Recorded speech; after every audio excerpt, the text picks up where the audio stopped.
Hello, everybody. Hailing frequencies are open, believe it or not. Welcome to our special one-shot episode of Clear Skies. And tonight we are doing this remotely for the very first time, so we appreciate your patience. We know we're starting about 10 minutes late tonight. This is one shot is kind of forming up as a sort of, this is sort of like a test stream to figure out, just work out the kinks, the bugs, all that stuff to get the Clear Skies RPG up and going again. But in the meantime, we thought we would indulge ourselves and play like a fun little aspect of the Star Trek role-playing game and just play a slice of life what happens elsewhere in the Federation. So tonight is our special one-shot episode of cadets graduating into Starfleet intelligence. Before we start launching into like the introductions and all that and getting into the game, do we have any announcements tonight, you guys? Nobody ever shaking their heads? Yeah, not much has been going on, really. A lot of us are kind of just like quarantined off. Xander, you look like you wanted to say something. Yeah, I can say that I know a lot of people have joined me today. I've been doing like chill Animal Crossing streams, and I know that you've been doing some chill streams over at your channel, Eric. Tomorrow at 4, I'm going to be doing Loom. I'm continuing playing through that, and so you can just hang out with me if you need some company. I know it can get rough for some people. So we're just playing some chill games and having some good times. Right on.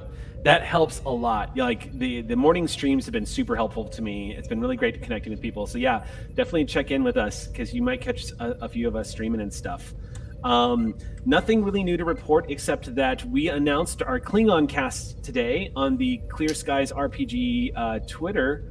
So if you are interested in checking out to see who our cast members are, I did warn y'all that almost everybody in the cast is like you may not be familiar with them. So you will see a couple of familiar names, but obviously Eliza being one of them, and Philip, who is joining our cast. Who you all, if you've been following Geek and Sundry, or if you're a Power Rangers fan, Philip was in Overlight. And I think Xander might be a Power Rangers fan.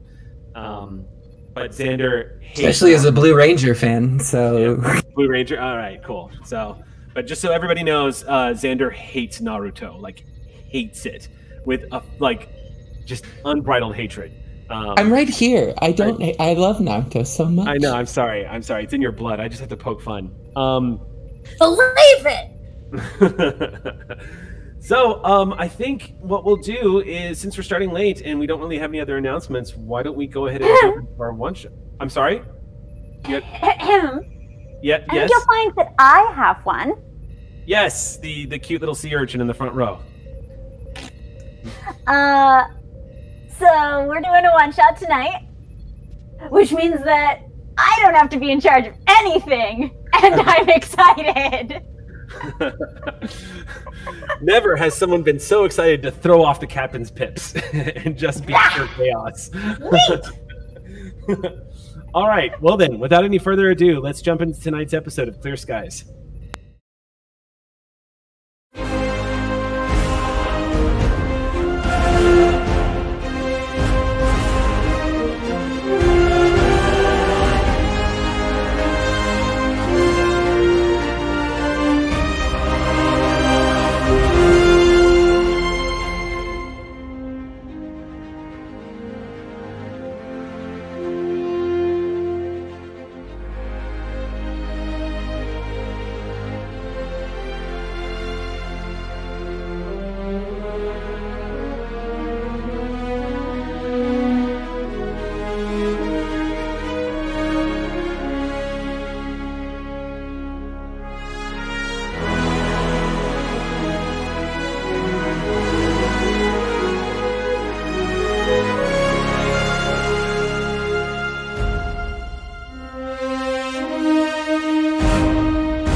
And welcome back, everybody. We're getting ready to jump into our tonight's episode of Clear Skies, our special intelligence cadets operatives. I don't even know what should we name this? We didn't even think of a name for this particular episode. Maybe now is not a good time to ask all of y'all, as everyone blanks. Like, I don't know. SFI, one shot. Starfleet Intelligence, one shot. So, Gorn identity. Starfleet Intelligence. Starfleet Intelligence. Space Camp. It's actually not bad. No. All right. Before we jump into the game tonight, let's go ahead and run down the list. And let me call you guys out, and you guys tell us who you are playing and what your character is. And I'm going to start with you, Aki. Hi everyone, I'm Aki, and today I am playing your Bajoran, known as Donan Corral. Nice. All right, Bonnie. Hello everyone. Today I am playing Camia Cadix. She is a Betazoid who's a telepath. All right. Which is a vicious combination for somebody going into intelligence, I must say. Xander. Tonight I am Jitar, Jitar, and I am a Vulcan from Vulcan, and I am a crazy space pilot flyboy. All right. How about you, Sam Delev?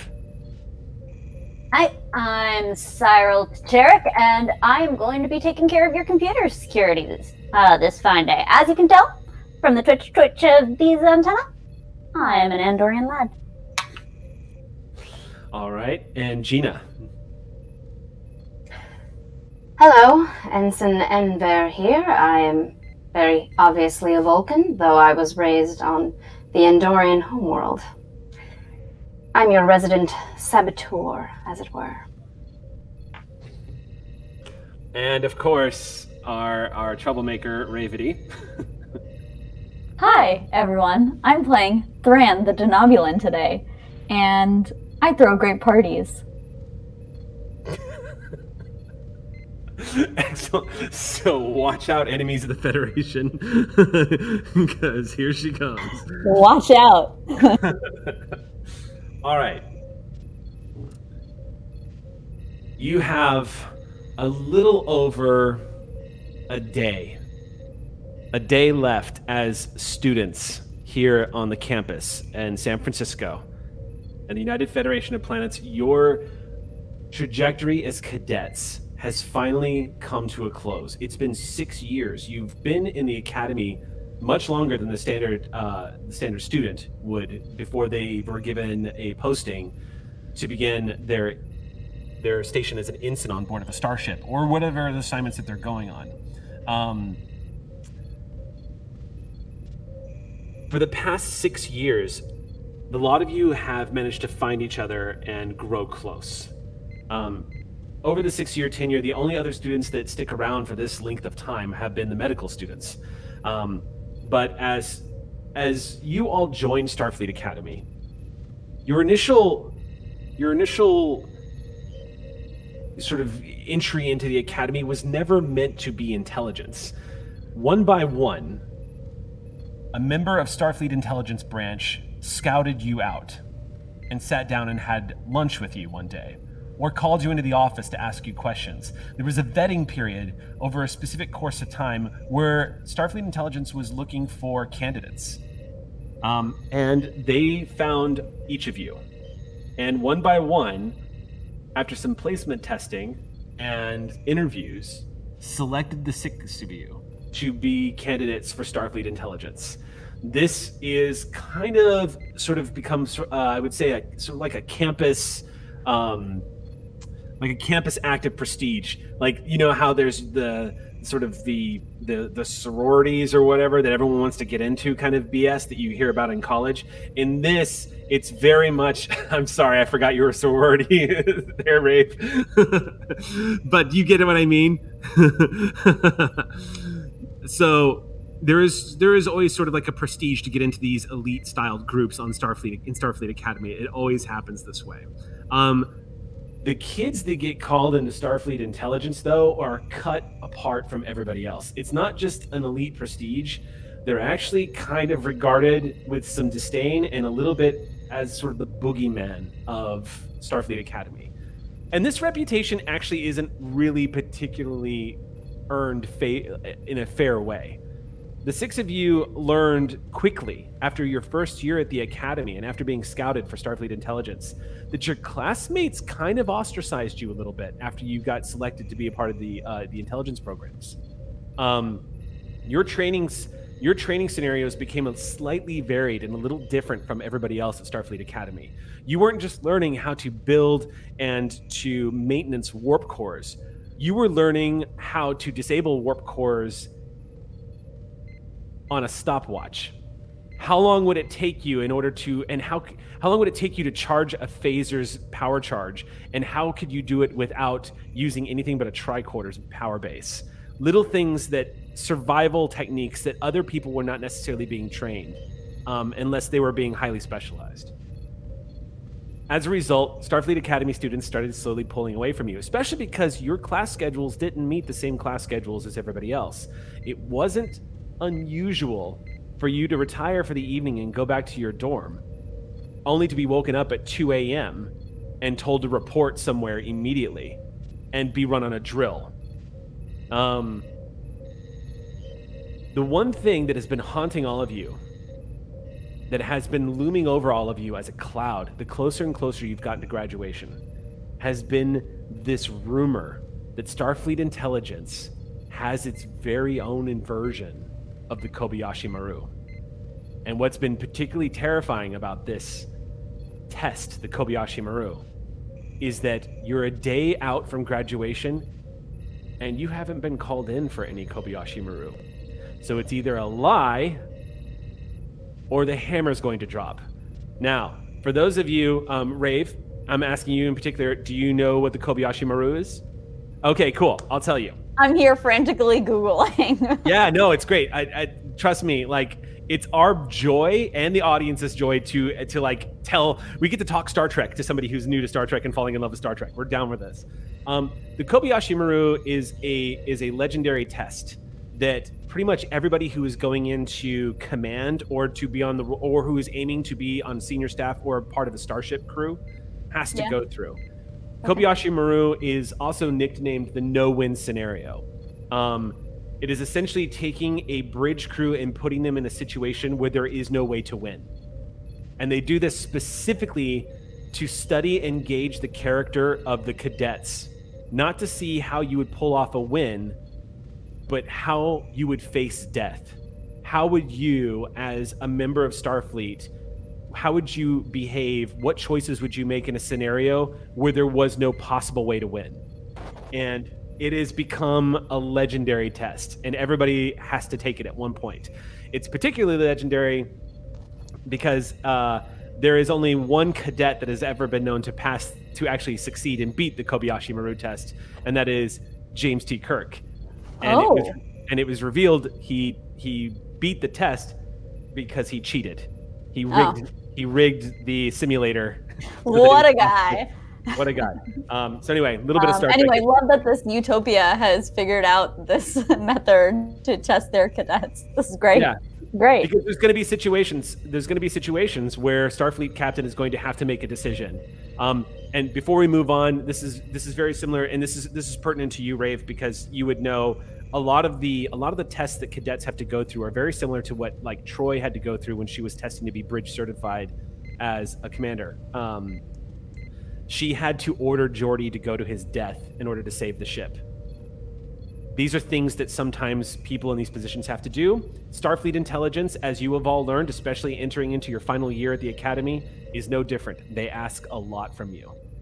And they emphasize again and again that Starfleet intelligence is about counterintelligence, sabotage, information gathering, and data analyzing. So it's all about analytics, all about intel. It's not assassinations. Starfleet intelligence has really, really drilled this into everybody. Black Ops is not what Starfleet intelligence does. I'm going to go ahead and address this at the top. Nobody here has ever heard of Section 31. So there is no knowledge of Section 31, and it's not talked about in Starfleet Academy. We toss it around a lot, in Star Trek RPG games and stuff like that. But the truth of the matter is, it is still incredibly highly secretive, and nobody here has ever heard of it. So, so just throwing that out there for some character information. Sam, do you want to say your signature line? I have no idea what you're talking about. Sir. Sure. I don't know if you noticed, but I believe you just did. Ah, right. So here we are, a day away on a sunny afternoon in San Francisco, California. And there has been no summoning to any kind of final test. The lot of you are enjoying a very rare moment of total reprieve. There are no tests. It's that moment between the final test, finding out you passed, and graduation day. So you're literally, Starfleet Academy, as it does every year, the campus has become something of a party hub. It gets particularly big when there are students who are cadets who are about to transfer off and go off world. So the last few nights of the year at Starfleet Academy are usually pretty wild nights outside of the academy, and the brass tends to look the other way. They let the students have their ventilation at the final days of the year. However, as cadets of Starfleet Intelligence, just like other members of the Starfleet the Starfleet Intelligence students, there's this feeling that a hammer is going to drop, and no one has been able to relax. No one in your class who have been studying under the commander, who, real quick, your EXEO, just as a quick reminder. Does everybody remember your name of your EXEO? Commander Tyrion Meckler, for everybody who doesn't know. Tyrion Meckler is your EXEO. He is the one that has been responsible for training new cadets into Starfleet Intelligence. He was also the one that personally signed the 6 of you up. So, which is not usual. There's usually a senior student who goes and looks for new recruits, and then that gets put in front of people, and then there's a process. None of you have been notified that anything is happening. You've just been given the time and day when to show up for your graduation ceremonies. However, fascinatingly enough, the notices that your graduation is impending came with a very interesting and very somewhat disappointing line at the very bottom of the invitation on your data pads. The invitation of family and friends is not allowed. You are graduating quietly from Starfleet Intelligence. Your families have been notified that the graduation is impending, and they will be sent hollow images of the graduation ceremony when it is appropriate. This ceremony is for the students and the students alone, and they will be notified when it would be appropriate to attend. So, needless to say, morale amongst the students and the impending officers of Starfleet Intelligence has been somewhat low these past couple of days, while the rest of the campus seems to be celebrating. We start today. It's early morning on a I'll put it early morning on a Sunday at Starfleet Academy. And the 6 of you, as per an agreement, have decided to meet in the quad. Starfleet Academy currently is going through that transitionary period where there are a lot of people in certain areas and then no one anywhere else. The quad is unusually empty right now, which is normal, especially because some people have already started to pack up and get ready to ship out. That's where we begin tonight's game. The 6 of you have met up. This area is just this large swath of grassy hills surrounded by these beautiful like flowered and orchid gardens that are known. Starfleet Academy is known for having a very beautiful campus. A lot of you are meeting up over by some of the benches that have been favorite hangout spots for when you want to get away and sort of decompress from classes. The only thing you can hear right now, which typically is the murmur of hundreds and hundreds of students walking by, is just the soothing trickle of a waterfall, or rather a water fountain, in the nearby body of water, with the occasional quack of ducks. And yes, the occasional honk of geese. And that is where we begin tonight's game. So Thran shows up. She is probably 10 minutes late, so maybe I shouldn't have started, but here we are. Describe your character? And the, I'm sorry, Eric, did you say something? Just go ahead and give us a description of your character, too. Oh, yeah. Okay, so, I mean, Denobulin, she looks like a Denobulin, so she's got the ridges, but, like, humanoid for the most part. I would say she's tall.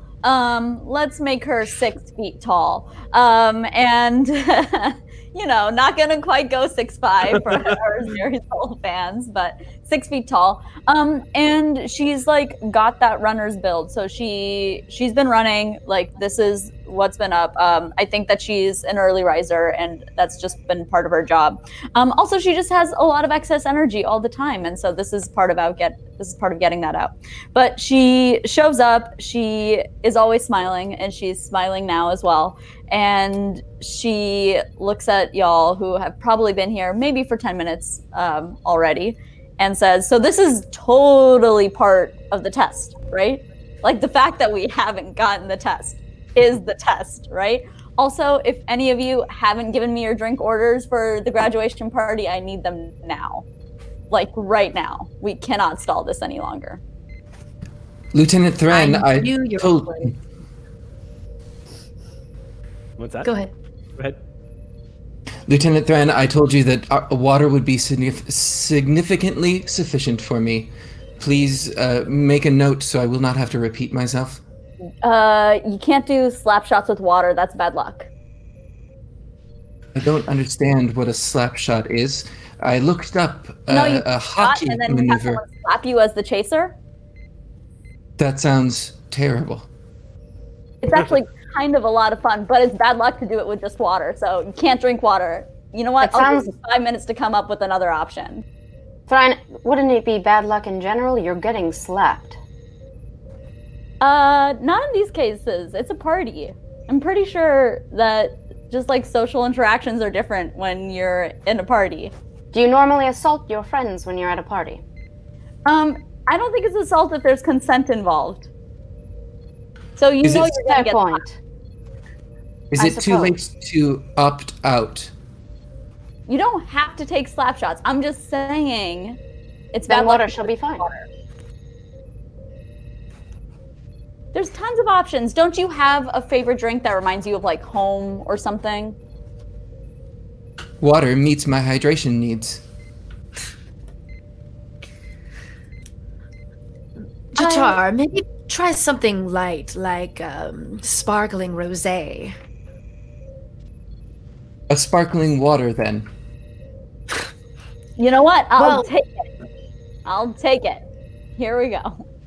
Okay, but are we not going to talk about the other thing Thran said? Because that was right. There is, like, a basic scrap of intelligence here, and clearly the test has to be finding out about the test using our skills of infiltration.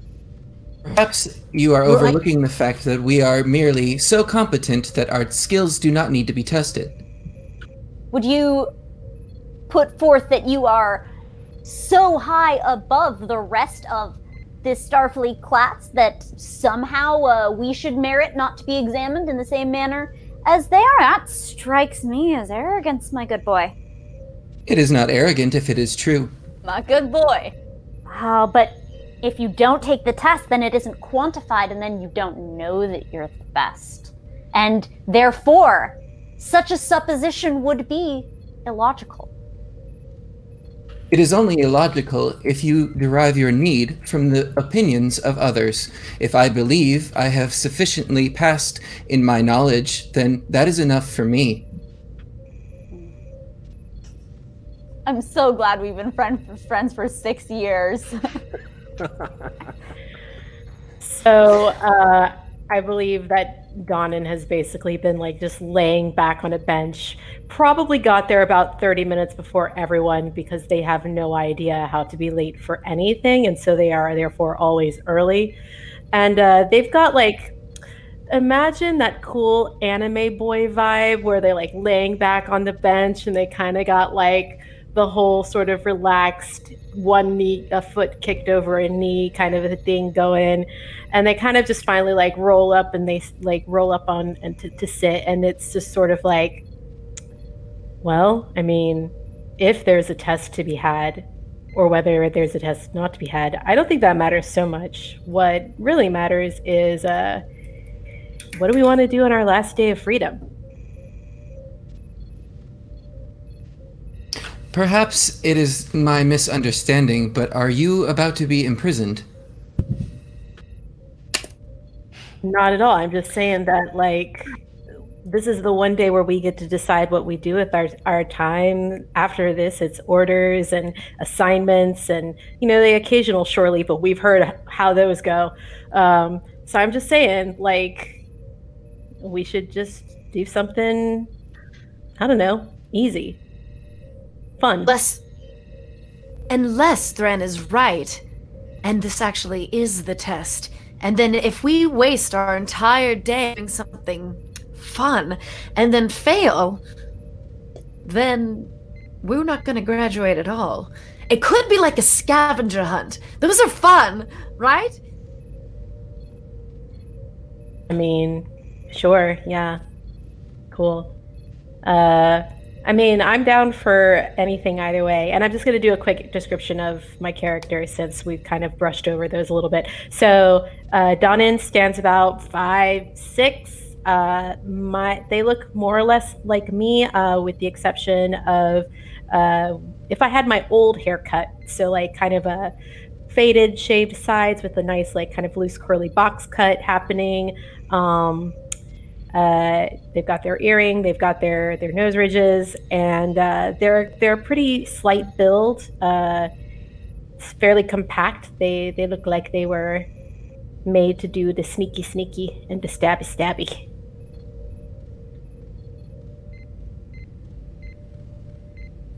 And then just to go back for Jatar, he is actually short for a Vulcan. He's about 5'9". And he has the standard Vulcan haircut. Everything is about by the books, but he is wearing glasses, which seems a bit odd. All right. Let's go ahead, Rave.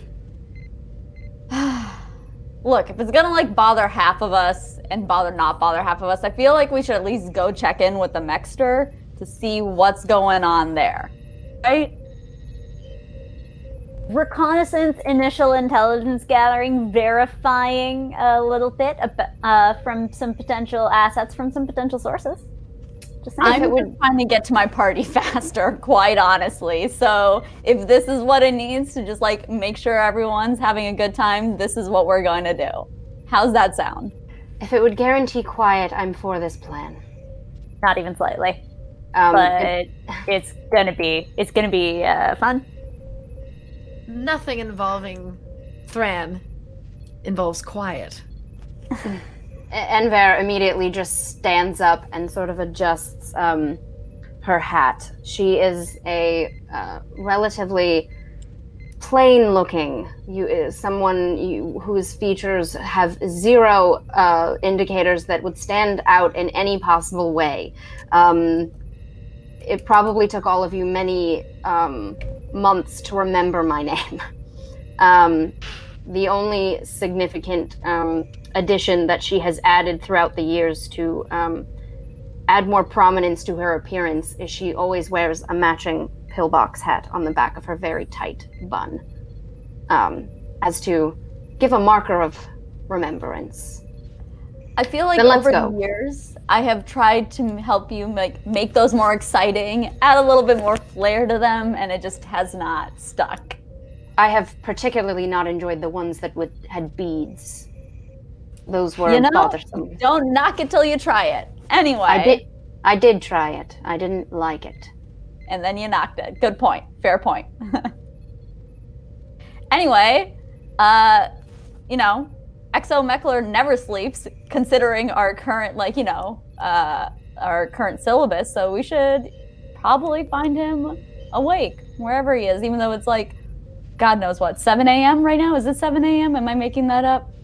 Thrawn, Cyril, with so much energy, why am I the only one standing? I think that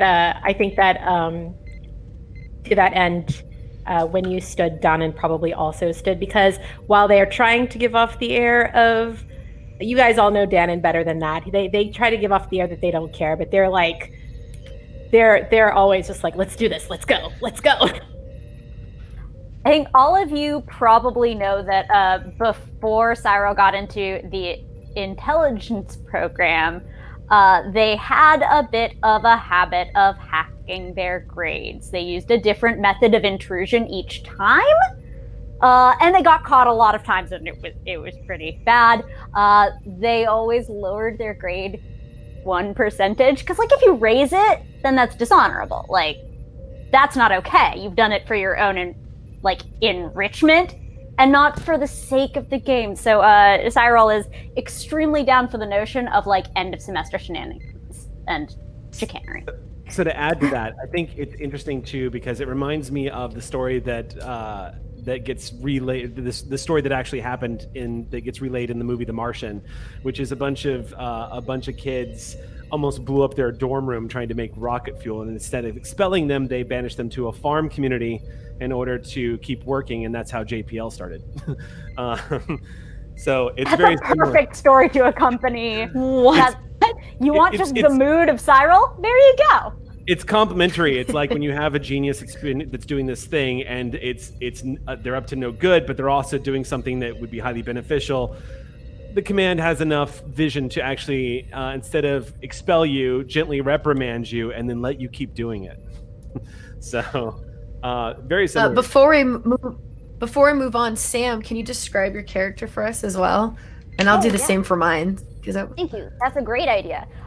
So, Cyril is about 5'7", pretty fat, and has heart-shaped face. Their hair is pretty short, but only has length in between the antennae, and even that is fairly short. They have bright blue eyes, and one of their antennas sticks up, and one of them is just a little droopy. I'm having a flashback from your doggo game of Tempting Fate right now. Why would you have something that isn't? I'm just Camo, describe yourself for us, please, Camo.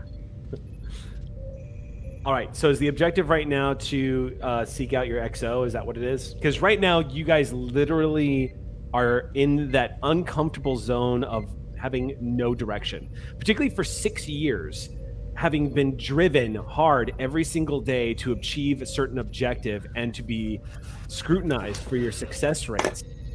You now find yourselves in this uncomfortable, like, negative zone where nothing is happening.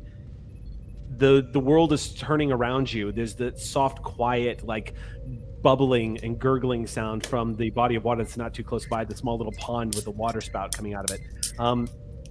It's just uncomfortably calm after 6 years of constant academic and physical pushing and pushing and pushing. What do these soon-to-be graduating lieutenants do? Real quick, would you mind if I described my character? I don't think I got to do mine yet. Yeah, go ahead. Absolutely, Bonnie. Sorry. I just realized. So Camia is about 5'8". She's very she has long flowing blonde hair, very standoutish, bright. She wears a lot of bright colors and holds herself very regal. Kind of a big personality, but everyone calls her Camo as a nickname because she has the amazing ability to completely camouflage herself into any scenario to where you wouldn't be able to spot her in a crowd if she wanted that. So she's very big and bright with everyone else, but when she wants to be. Anyway, the end. All right. What would you guys like to do? So, Thran, This is your little field trip. Where do you say we go first? So, me asking the GM, I'm sure that our EXEO has some sort of office, right? Like, yeah. So, might as well check there.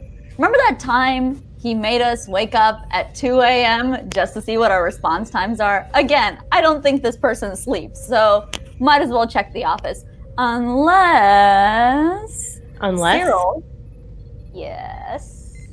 Yes. You have a better way of tracking him. So here's the thing, everybody has comm badges, right? I mean, there you go. I feel like this just wrote itself. Look, if you do the traditional, like, obviously there are basic security measures against trying to go through standard location. What you got to do is you got to get on the emergency wave band. That has the locations for all of them, and they don't shield it the same way. It's a completely different encryption. People try to crack it way less often. I'd like to give it a try. It's been at least 3 years since I've done that. Also, after this, I'm gonna need you to teach me how to actually mess those up, with sabotage being my thing. After all this, I'm gonna need to report this bug to Starfleet Academy and be a proper white hat about it.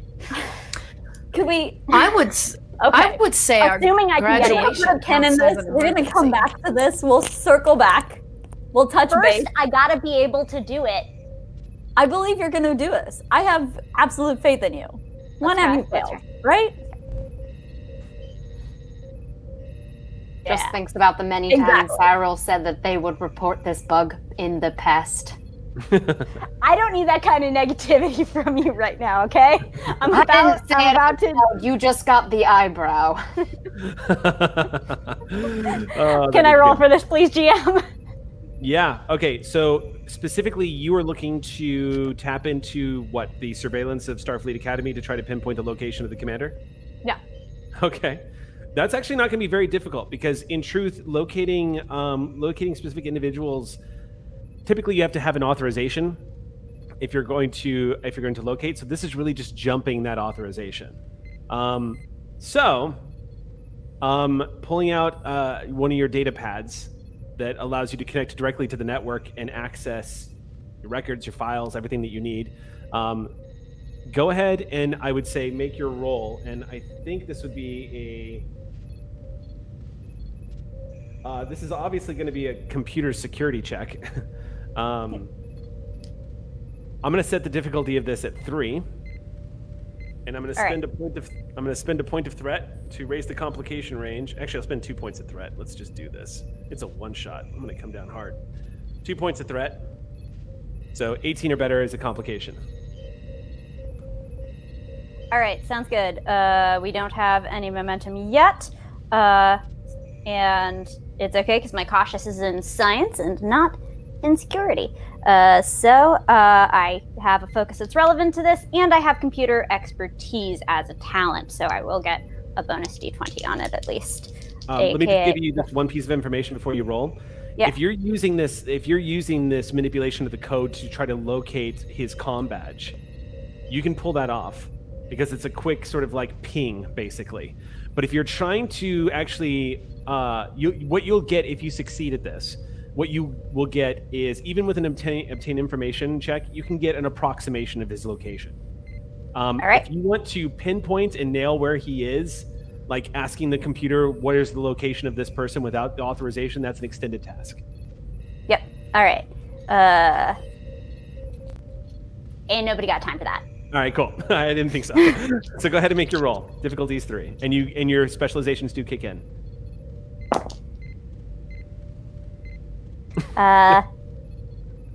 That's 2 successes. Okay. So no, I do not. So as you're sitting there, did you roll any complications? No complications, no crits, just absolutely the most boring roll. If it were science, I'd have it. It's security, so I don't. Okay, cool. So you sit there and you all watch quietly with anticipation as your Andorian friend immediately just like their fingers tap dancing across the surface of this communications pad. And a few minutes pass when you see this red band immediately pop up on the screen, and it says access denied, and your pad immediately locks itself out. You see this immediate security lockout on your data pad. Okay, so this is just rude. They know that St. Patty is my favorite pad, and so they locked this, they targeted the specific device. Cyril, you would also know from experience that they have, that they absolutely know you attempted to hack the system right now, and you've probably been flagged. I have so many flags, I'm practically an embassy. Yeah. I mean, it was a decent try. I guess the best way to do this is the old-fashioned way, with our eyes. All right, lead on, Murtaugh. I have a question. Is our intention to find the commander without his knowledge? Or can we not simply call him? They seem to just want to use their tools. Yeah. Have a little fun.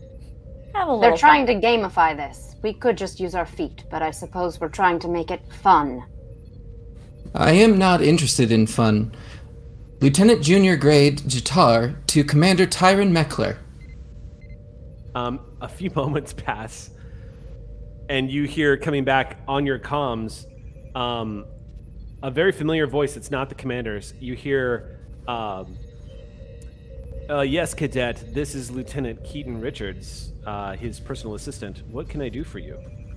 Lieutenant Richards, we are under the understanding that there is one more task we must accomplish before our graduation is to commence. Is this correct? I'm sorry. What was your name again, Cadet? Cadet Jitar for the moment.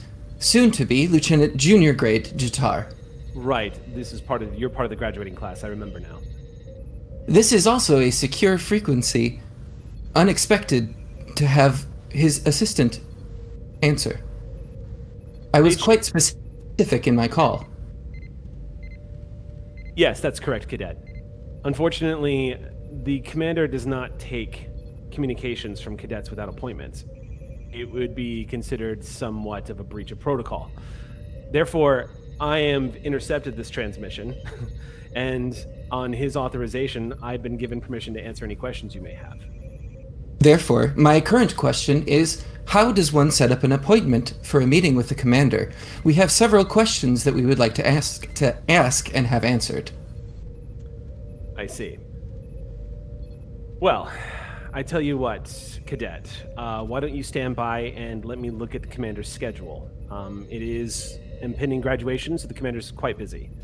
But I believe you misunderstand me. Our request is of a timely nature as well, as we are unsure whether we should proceed with the graduation ceremony or not. If you could please enlighten us at the earliest convenience, that would be most appreciated. Cadet Jitar, out. Okay, never mind. There's not a moment of pause. You in the communications. All right. Always brusque, aren't you, Jitar? It is. So all in favor of the old-fashioned way. I am unfamiliar with what you mean by this, but... Danon's gonna lead the way, so you know what? We're gonna learn by doing. I was just going to take us to the office and see if we couldn't get in using other means. I mean... Great idea. But if he's not taking people's calls, we can't necessarily just bust in there. Or it's also part of the test. He's unavailable, just saying. Yeah, sounds really convenient. I agree, Daryl. Let's make our way to the office and see what we can find. Sure. Let's make our way downtown. Oh, God. We should not let you listen to that music anymore. So we're actually going to pause for 1 second because we lost Bonnie. Yeah. Oh, no. Bonnie got the blue screen of death. So... Please explain this blue screen of death. It might be a little bit longer until she's able to join us again, so we might be able to continue, and then I will take a look. Okay, sure. Thank you, Xander. All right. This is another reason why we do these test streams. Yeah. Okay, so currently, just so I understand, the plan is because you guys literally have nothing to do with yourselves, and you have this feeling of impending dread of this test that's looming over your head with no clue as to when or if it's going to happen. Your plan is then, therefore, to take the initiative and seek out the commanding officer of the Starfleet Intelligence Branch here at the Academy, and basically demand to know whether or not this is happening. Is that somewhat correct? Absolutely. I refuse to not graduate. This graduation is going to happen. This party is going to happen. Okay. No, I appreciate the initiative. So the goal right now then is you are intending on going to his office. Is that correct? Correct. Okay. And if we are not allowed in, this is about finding him. Okay. So, Bonnie, do we have you back? I see you on our screen, but I don't know if that necessarily means we have you back. Right. This might not actually be Bonnie. This I don't might think. be. Yeah, Bonnie's a changeling. Changeling. Yeah. Changeling. Don't talk about that. Okay. So we'll just go ahead and proceed then. So let me just check in with Xander real quick. What's the story, Xander? We're good? I think we should be okay. We're going to try this. If it doesn't work, then we're going to switch to the phone, but we'll see. Okay, sounds good. I'll just continue. So, the lot of you have decided to proceed towards the commander's office, which is located in the central office here at Starfleet Academy. It's on the main campus area. This is a beautiful, big, prestigious building with the grand symbol of Starfleet, of course, in marble out in front. This is the one we've seen time and time again every time, like, the more futuristic versions of Starfleet gets shown in some of our favorite shows. Lots of staff coming and going. Lots of people in civilian uniforms, but a lot of people that look like are not in cadet uniforms. It looks like a lot of officers moving through the front doors of this place. Stepping into this big echoing chamber that is the hallway of Starfleet Academy, walking into the main administration's buildings, you do see a couple of info kiosks that have your friendly directory hologram standing by to answer any questions you may have. You see standing at one of these kiosks is what looks like the default, what was once the default Mark I EMH, now being used as an information kiosk at the front door, standing there just watching people go by. As you all approach, moving through the open lobby, he speaks out to all of you and says, "Hello, cadets. Are you looking for someone?" Yeah, we were hoping to see Commander Meckler. Commander Meckler. I see. And you would be the graduates from Starfleet Intelligence, is that correct? Indubitably. Well deduced. Depends who's asking. Does it? No, not really. Ignore her. Yeah, we'd like to see Commander Meckler if possible. Very well. I will update your data pads immediately. Have a nice day and enjoy. Thanks. You're welcome. Oh, sorry. Mine crashed earlier. Is there a spare pad that I can grab back there? I'm an information kiosk, not a data dispensary unit. I mean, just, behind the cabinet. Behind you. Behind the cabinet? And he turns and looks and says, "Never actually looked inside of this cabinet before." And oh. reaches down. Enjoy the discovery, my friend. And he opens this thing up. You just see this little panel go as he slides open and reaches down and says, "Sam, oh wait, there's no momentum."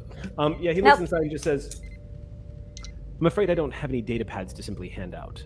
All right, I'll look for one in another place. Thank you. You're welcome. And have a nice day here at the Academy. Don't ask me why I'm programmed to say that. I was supposed to be an EMH. But instead, now I'm a doorstop. Starfleet, using all of its resources. As intended, I'm sure. You are definitely so much more than that, my man. And don't you forget it. Thank you, Cadet. Now, if you'll excuse me, I'm going to answer a bunch of inane questions from other people visiting and stare at this unusually large cabinet that I've just opened with blinking lights. I think that Dannon is going to take a quick look around and see if there is we have lots of flowers all over the place, right? I think Dan is going to go over, flowers and stuff like that. Flowers up towards the entrance. You don't see any flowers in this building, no. You just see lots of waterfalls, lots of holographic imagery being used and set up that shows sort of the history of space travel, the history of Starfleet Academy, the signing of the Federation, stuff like that. I got something then. Well, if you get really bored, you could always just go play in the water fountain. A charming suggestion. Maybe I'll take it into advisement. But in the meantime, I think you would be helping my state of being if you all just simply moved along. Copy that. Thanks for your help. You all walk past this very disdained-looking former EMH. Do you think I should have invited him to the party? I mean, he probably would have enjoyed it. On the way out. Yeah. On the way out. Yeah, sounds good. Okay. That being said, you really should tease them a whole heck of a lot less often. They get really persnickety when you do that. Yep. The data pads that you all have on you as you're moving through the crowd of people moving through the lobby, they've all been updated. Essentially this greeter has the ability to update data pads as they are directly connected into the database of Starfleet Academy. So all of your data pads have just bleep, bleep, you just see this location of where you can find the office you've been to many a time before. And it's not more than a quick few minutes walk to just down the narrowing hallways to get to his office.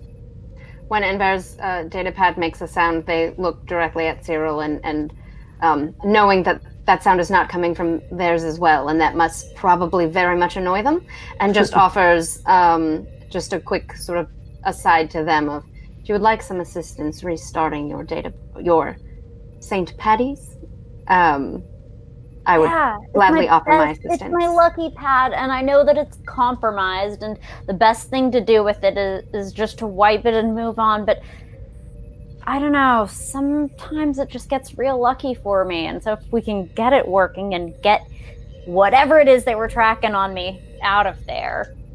We must never leave a datapad behind. That's right. Thank you for understanding, Enver. Your reliance on luck, however, is concerning. It's where preparation meets opportunity, my friend. How have we gone this long without having Vulcans in our game? We have been depriving ourselves. So proceeding down the hallways, it only takes a few moments before you arrive at the office of the commander. The doors slide open as you all step inside. It's a very big lobby area, but you do see that it's actually quite Spartan when you walk inside, with just a simple desk where you see another assistant. This one doesn't look like a hologram. Real quick, can y'all guys hear me okay? Yeah, I can hear you. Okay, I had to put my laptop away and try it on my phone. I'm so sorry. Yeah, we can hear you.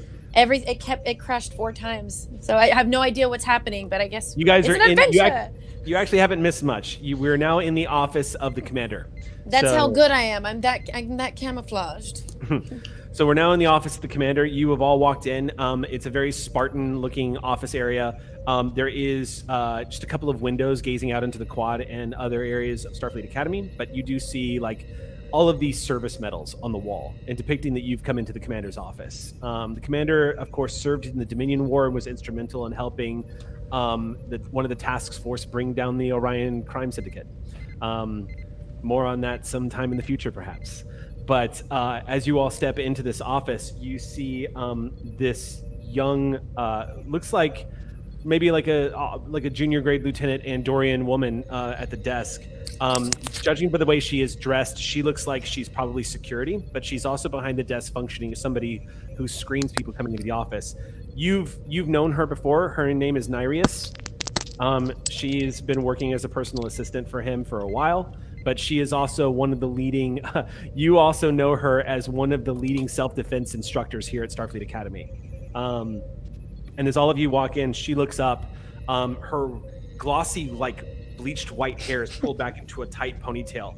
And judging, by the way, I would say specifically you, Cyril, because you are so good at reading the body language of your fellow Andorians, you can see she is in a moment of like intense concentration. The way her antennae are just kind of leaning forward and stiff. But when you all come in, the antenna kind of straighten back up, and she looks at all of you for a moment and says, "Hello, cadets. What can I do for you? Why are you here?" We've come to invite you to a party. A party? And you know what? Yes, actually, we're here to invite you for a party. We're gonna need your drink order. Really? That's actually that's actually very kind of you. I don't think a cadet has ever done that before, but I will not be able to attend any parties. Was there anything else? I'm very busy. Do you know where Commander Tyran is? We also would like to invite him. Damn it. She's about to open her mouth when the commander's office door slides open, and stepping out, you actually see Lieutenant Commander Keaton Richards, the gentleman that you were just speaking to on the comms, step out. Keaton Richards is about 5'8", 5'9". Looks like he's probably approaching middle age, not quite there yet. Bit of a receding hairline, a very friendly-looking face, but he's got kind of like a widow's peak, and stands kind of upright. As he approaches, stepping out of the doors, he looks at all of you. You can tell just from the way he looks, even as he's standing up straight in his red uniform, he glances over at the Andorian and just says, "No, I'll handle this." Cadets, still looking for the commander, I see. Why don't I? Nothing is not predictable. I'll Nothing take it from gets here. past you, does it? Why don't you all come inside and I'll have a conversation with you, okay? I can take it from here. It's fine. You see, she kind of looks at him and he just ushers you all in. The door is open. And he says, "Please." I one by go one, in. you all filter in. Stepping into the commander's office. The commander's office is also quite Spartan. You get the impression the commander is actually not on campus very often. Even though he takes a direct role in training the intelligence students, it would seem that the interior of this office looks like a sort of a bleak chamber that is sort of a monument to a career spent in Starfleet intelligence. But you also note that he's received a few awards for being wounded in action.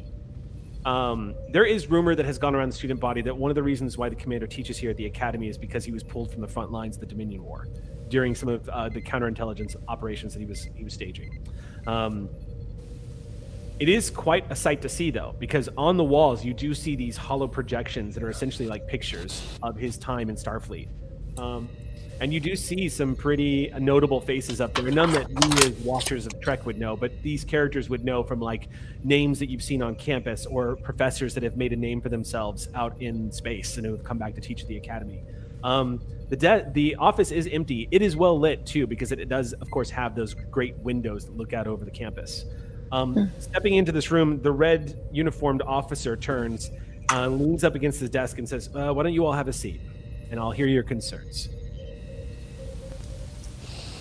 Everyone just kind of sliding into chairs and whatnot as needed. Very comfortable chairs. This is a very, even though this place is Spartan, the chairs itself, it looks like it's equipped to house what would be sort of conference room style gatherings. The doors close behind him and he folds his arms and says, "This is a little awkward and a little unusual, but it is the day before graduation, so that's pretty much to be expected. What can I do for all of you?" So Jatar stands up actually from the chair and starts walking as if he's giving a TED Talk. As you know, Commander Richards, this is the day of our commencement, and several of my colleagues and myself share a concern that we have not met up to your requirements. Have we performed inadequately, sir? I'm sorry, I don't know that I understand. You're afraid that we haven't met your requirements? We are afraid that we have not met your requirements that's sufficient to commence graduation. I, on the other hand, feel like I have, exceeded expectations, but continue. You're worried that you're not graduating tomorrow?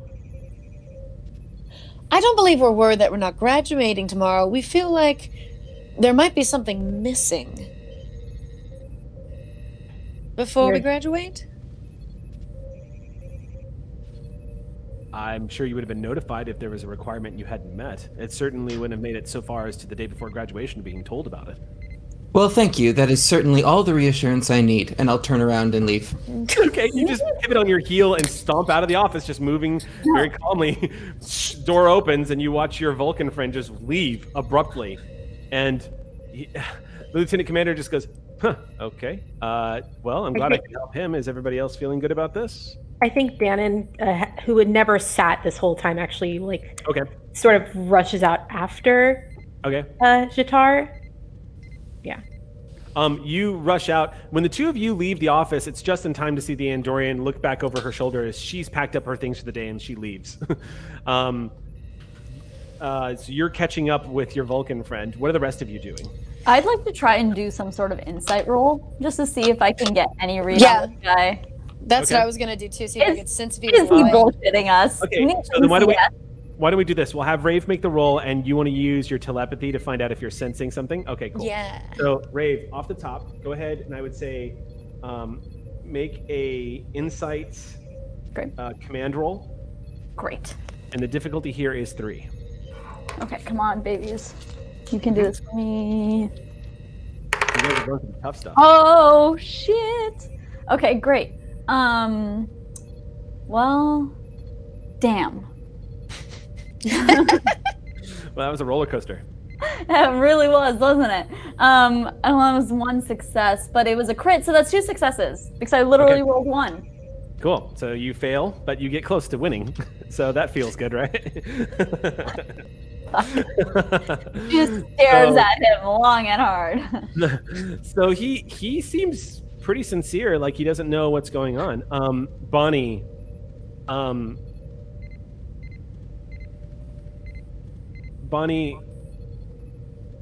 Camo senses he's holding something back. He's not telling you the whole truth here.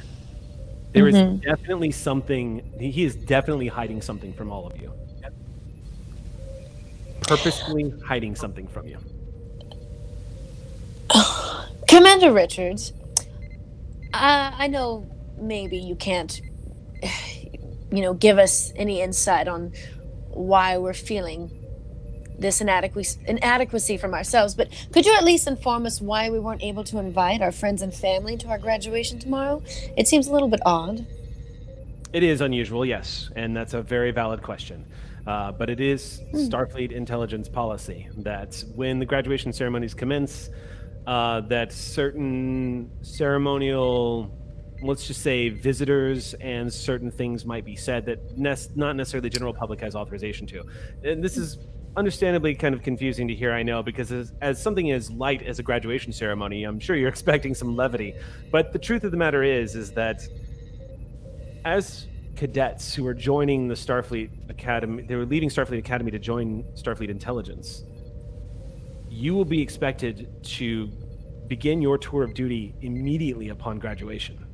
Particularly now, as the Federation is currently trying to recoup its losses in the Dominion War. I mean, we call you cadets, but you're all technically lieutenants now. You've graduated. Tomorrow is just the ceremony. So enjoy your time tonight. Great. I believe you're invited, isn't that right, Tran? Or Tran? One quick point of clarification, Eric. Yeah. So are we in Richard's office or Meckler's office? You're in Meckler's office. Okay, great. Yeah, you're invited. But it's Richard's. Really happily. And while, I'd like to do 1 scan of the office to see if anything seems off. You want to scan the office? Yeah, why not? So, with your eyes or tricorder? I'm sorry. Scan the office, not with my tricorder. Scan the office with my eyes. Just like. Okay. Thank you for that clarification, Gina, because we've gotten in trouble with that one before. I wanted to make sure because I believed that's the one she meant, but I knew that there was something bad gonna happen if you took it as the other. Yeah. Watching you reach for a tricorder and start scanning this intelligence officer's office, like. She's bold, but not that bold. What are you doing? Okay, so go ahead, and I would say this would also be an insight command roll. So scanning his office. This would be one of those things where the difficulty I would put it at. Oh, you rolled 1. You're muted. Oh, I rolled a 1, so a difficult like a. It was difficulty 2. It was going to be difficulty 2. Yeah. Great. Okay. I rolled 1. Yeah, you glance around the office. I mean, again, it's a Spartan office. There's not a lot to see in here. You just see this lieutenant commander leaning against the desk in his red uniform, just kind of looking at you questioningly. But when you mention the party, you just see his eyebrows perk up and says, "Where's the party?" Obviously at my pad, but we obviously might have to expand considering our guest list. I mean, we're really inviting everyone. So you know what? We're just gonna go with the flow. We're gonna see what happens. Do you have a particular drink order? No, I'll drink anything really. I like to try new stuff. So if you've got okay, great. One of everything. Sounds awesome. Sure. What the hell? It's been a long semester. You're telling me. Anyway, we should probably go check up on our friends. Yeah. One last chance to tell us where Meckler is.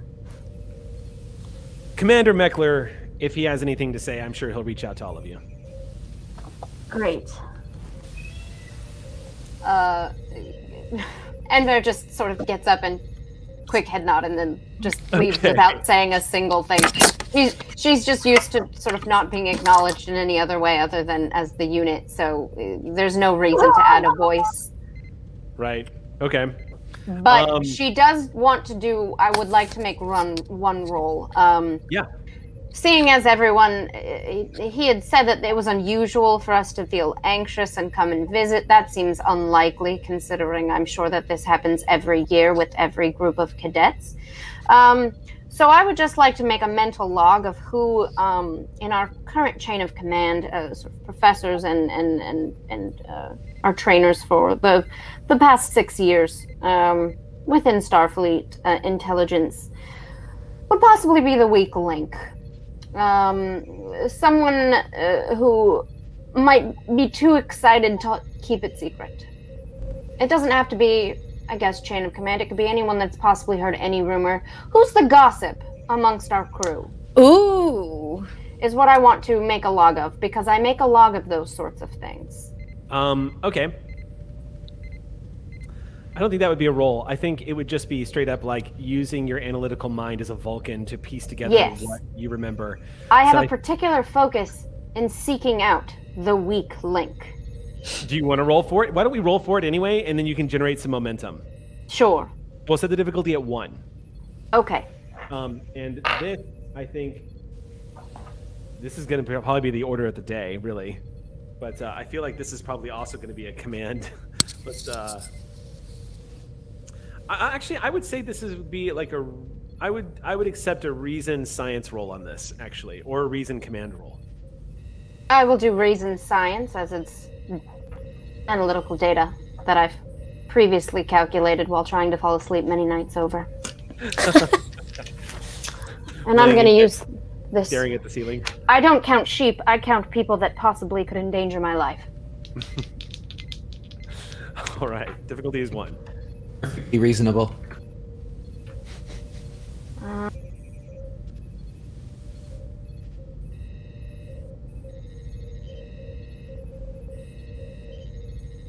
Two successes.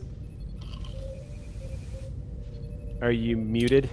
Yes, I forgot to unmute. Forgive me. My brain palace was accompanying my ever-present thoughts. 2 successes. Okay, 2 successes. Is the gossip. So everyone bank momentum, 1 momentum. Actually, the most affable and most willing to discuss things, apparently, in your experience, has in fact been Lieutenant Commander Keaton Richards. And it's also worth noting that Keaton Richards is actually one of the newest members of the Starfleet Intel staff. He's only been on staff for about 6 months. I mean, to be fair, he did disagree to come to a party with us, so... So yeah, that is very true. So let me pause there, because while this whole conversation has been happening, Jatar and our Bajoran, they are Aki, remind me how to pronounce your character's name, Lieutenant. It's Lieutenant Donnan. Donnan, that's what it was. I was going to say Dannon, but I didn't feel right. So Lieutenant Donnan and Jatar, you both are outside the office now in the main area, back to where you entered with this big, expansive room where you've caught up to him. Jatar, where are you going? Cadet Donnan, I did not expect anyone to follow me. I am headed back to my quarters to prepare for a party. You can't just accept everything they say at face value. I believe in Starfleet intelligence that is a primary requirement of our job. I do not wish to pursue anything that would not be revealed to me or anything above my clearance level. This is the way that I have been taught, and I should respect orders that are given to me, whether I understand the circumstances or not. While I don't argue the logic of what you just said, I do argue the logic of literally blinding, accepting everything everyone ever says to you. I mean, we're in intelligence. There's always something underneath. That's also what we've been taught. Cadet Dunn, I actually have been considering what you have said to us previously in creating a nickname to engender familiarity between us, and I have decided on Donnie. Is that satisfactory? Sure, that's absolutely fine. You can call me Donnie if that makes you happy. I believe it would do nothing of the sort, but I do wish to further our relationship. I do see the points that you bring, and I value your point of view, as it is very different than mine. Thank you for letting me know. Are there other things I must prepare for this party? Party aside for just a moment, I just want to check in on you really fast, because, I mean, even as far as you go, I don't know, you feel a little bit tense. You seem tense. Are you okay? I did not wish to give the aura of tenseness, as I wish to give the aura of calm, as that officially benefits those around me. I apologize for seeming out of character, but several times I had stated my name on the line when we had made these requests, constantly falling out of procedure. These were requests made by my fellow cadets, and I had trusted that these were the primary course of actions, since I did not understand our insufficiency in graduating. Now that I have been reassured that we will be graduating regardless of the circumstances, I do not feel the need to pursue this anymore and wish to rectify my insubordinate behavior by ceasing the behavior as soon as possible. All right. Let's take a quick step back, okay? And let's try to look at maybe the slightly larger picture here. It's great that you feel reassured in your own sufficiency. That's fantastic. But maybe we take into the account the whole team for a moment. The idea that perhaps other people might be feeling a sense of inadequacy. And I do believe that it is a Vulcan saying that the needs of the many outweigh the needs of the few or the one. And if other people are feeling insufficient and would like to pursue, a course of action, then it is our job as a team to come together and work towards the larger goal. So while you might feel okay, it's gonna take a little bit more for other people to feel okay. And I think that we're gonna need your expertise and your calm and your logic in order to achieve that. You realize you are a vital piece of this crew, right? Absolutely. I believe I am the vital piece of this crew. Is there an action that I should do to proceed, Donnie?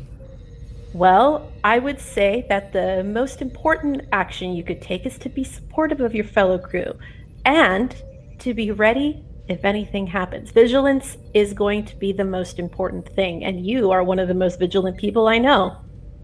Well, I certainly support your hobby of Vulcan culture, and I shall provide you several other readings that may enlighten your perspective. Thank you for reminding me of a core tenet. I mean, you remind us on a constant basis of the core tenets that we study all the time. I wished only to return the favor, but also, I mean, you said you wanted to expand your personal relations. This is another way to do it, like having fun, going on adventures, you know, tracking down the test. That is all a part of expanding your relationship with the rest of the crew. So see it as your own personal mission to maybe like make stronger connections with the rest of us. I shall make that my personal mission. Thank you, Donnie. You're welcome, Jatar.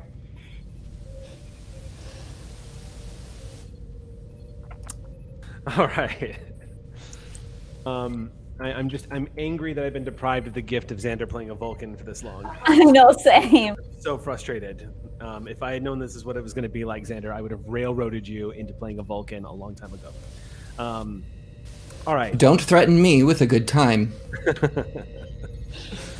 All right. So at about this moment in the conversation, your troop comes filtering out of the main area where you guys were just at. You see them leaving these grand hallways, these big spacious hallways.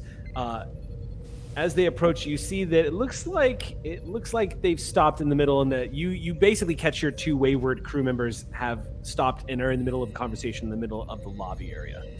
So as you approach, the first thing you notice as you're approaching is the courtesy program, the directory program that's at the front, notices all of you and just goes, immediately turns to pretend like he didn't see any of you and turns back to look at the doorway. You all reassemble here. Was there anything you wanted to do before this party that you're trying to do? Actually. Okay. I would like to throw out one more suggestion, and maybe y'all can talk me off this ledge, but so everyone. So that didn't go as well as we wanted to, and I think that's okay. But I'm just gonna like throw this out there. If we can't find Meckler, what if we got him to come to us? And I'm not saying something like hostage situation, but like maybe we escalate, you know, something. Cadet Thran, I might point out that Commander Meckler probably has already informed that we are looking for him, as we have already been flagged trying to... But have we brought the right amount of his location without permission? I mean, I believe I'm throwing out there, if y'all just want to go party, we can go party. That's totally fine. But I'm just saying, if we haven't brought adequate enough stakes to this situation, because like, sure, he knows we're looking for us, but he also has a very booked schedule. Maybe he doesn't understand how important it is that we graduate and absolutely like not fail or get kicked out of Starfleet. Or do you understand me? I have a bad idea. What's your bad idea? Always do the bad idea. Richards is coming. If Richards is coming to the party tonight, hostage situation. Poor St. Patty here is tracked. Wouldn't it be so sad if St. Patty ended up in Richards' bag and we could see whether or not Richards is meeting with Meckler later in the night after the party? I love it. I might point out, Richards was hiding something. I'm not quite sure what. I didn't want to pry, but he was holding something back. I mean, there's no way he hasn't heard about the rumors. Like, they're the instructors here. They know what the students are talking about. Right. Playing dumb like that doesn't smell right. Twitch. I say maybe his tongue will get a little looser at the party. Does that mean we can go have some fun? Yeah, now that I said that out loud, I realize how that could be taken into context. Maybe he'll not talk. having fun? Maybe he'll talk more once he has a couple of,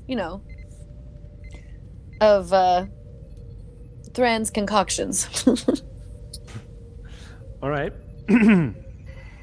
Well, so one more point of order then. Cadet Thran. Yes? Would you mind assisting me with my party face?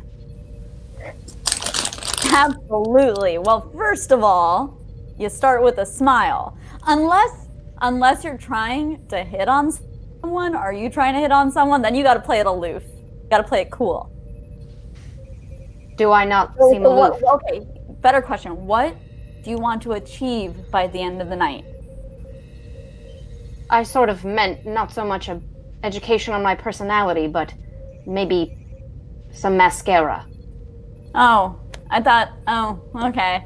Do I really need that much assistance? Yes, absolutely. I will help you with the makeup. I got your outfit covered, darling. Do I look like I have a crush on someone? I mean, you know, I think the fact that I can't read you is one of the reasons that you are one of my favorite Starfleet intelligent officers out there. So, really. Then maybe I'm already successfully being aloof. Can I roll an insight check? Yes. I want to roll gay insight. Okay, so to roll an insight check is going to be your command. It's your insight command, and it's going to be not great on me. What's that? This is not great on Cyril, but it's okay. So you're trying to insight check. Do I look like I have a crush? Okay, so Enver asked. I would like to know if she looks like she has a crush.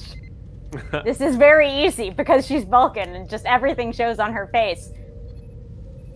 So Enver, yes, you were going to roll control in either command or security. I will take security, thank you. All right. And this is a standard difficulty of 1, and whoever achieves the most successes gets it, basically. You said control security? Control security, yeah. In your case, control security, yeah. And this is a contested roll. So let me know. I don't think an investigation focus would come in here, but what if it did? Probably not for reading them, no. Yeah. No. Can I assist? I received 2 successes. I'm doing it. I know. Yeah. Oh, all right. Only one You're success muted, because Gina. I'm not investigating. I was muted? Oh, yeah. Were you talking just now? I thought I saw you talking. I said 2 successes. To which 2 Sam successes. replied 1. Vulcan face, just like full of Vulcanness. Mystery. Only Can't read. Vulcanness. Complete and utter unbreaking eye contact and stone cold everything else. I should say so what? So aloof. I need to know how many successes you got, Sam. 1? Okay, I got 1. All right, so then go ahead and bank 1 momentum then for the party. As Enver scores 2 successes and wins the day. Yeah, she is like reading a brick. You have no idea what the hell's going on behind her eyes right now. Yep. Hopefully a brick soon with some mascara on it. And party face ready. Party brick. I got you. We've got you. We would never let you fail in this field. Thank you. Hope so. This will indeed be my first rager, as it were. All right. I had no idea you were so inexperienced. I, however, am always wearing mascara. Speaking of which, Jatar, you interested in maybe being my accompaniment to this party? Which instrument would you like me to play? I freaking love you. Not where I was going with that. I meant, would you like to be, like, can we go to the party together? Would you be okay with that? Cool. As in just the 2 of us. Well, there certainly will be other people at the party, but I think I understand what you are insinuating, and that would be adequate. I appreciate it. I'm just gonna be over here now, trying not to die. It is a constant struggle. I am feeling so much coming from that, and that I'm gonna...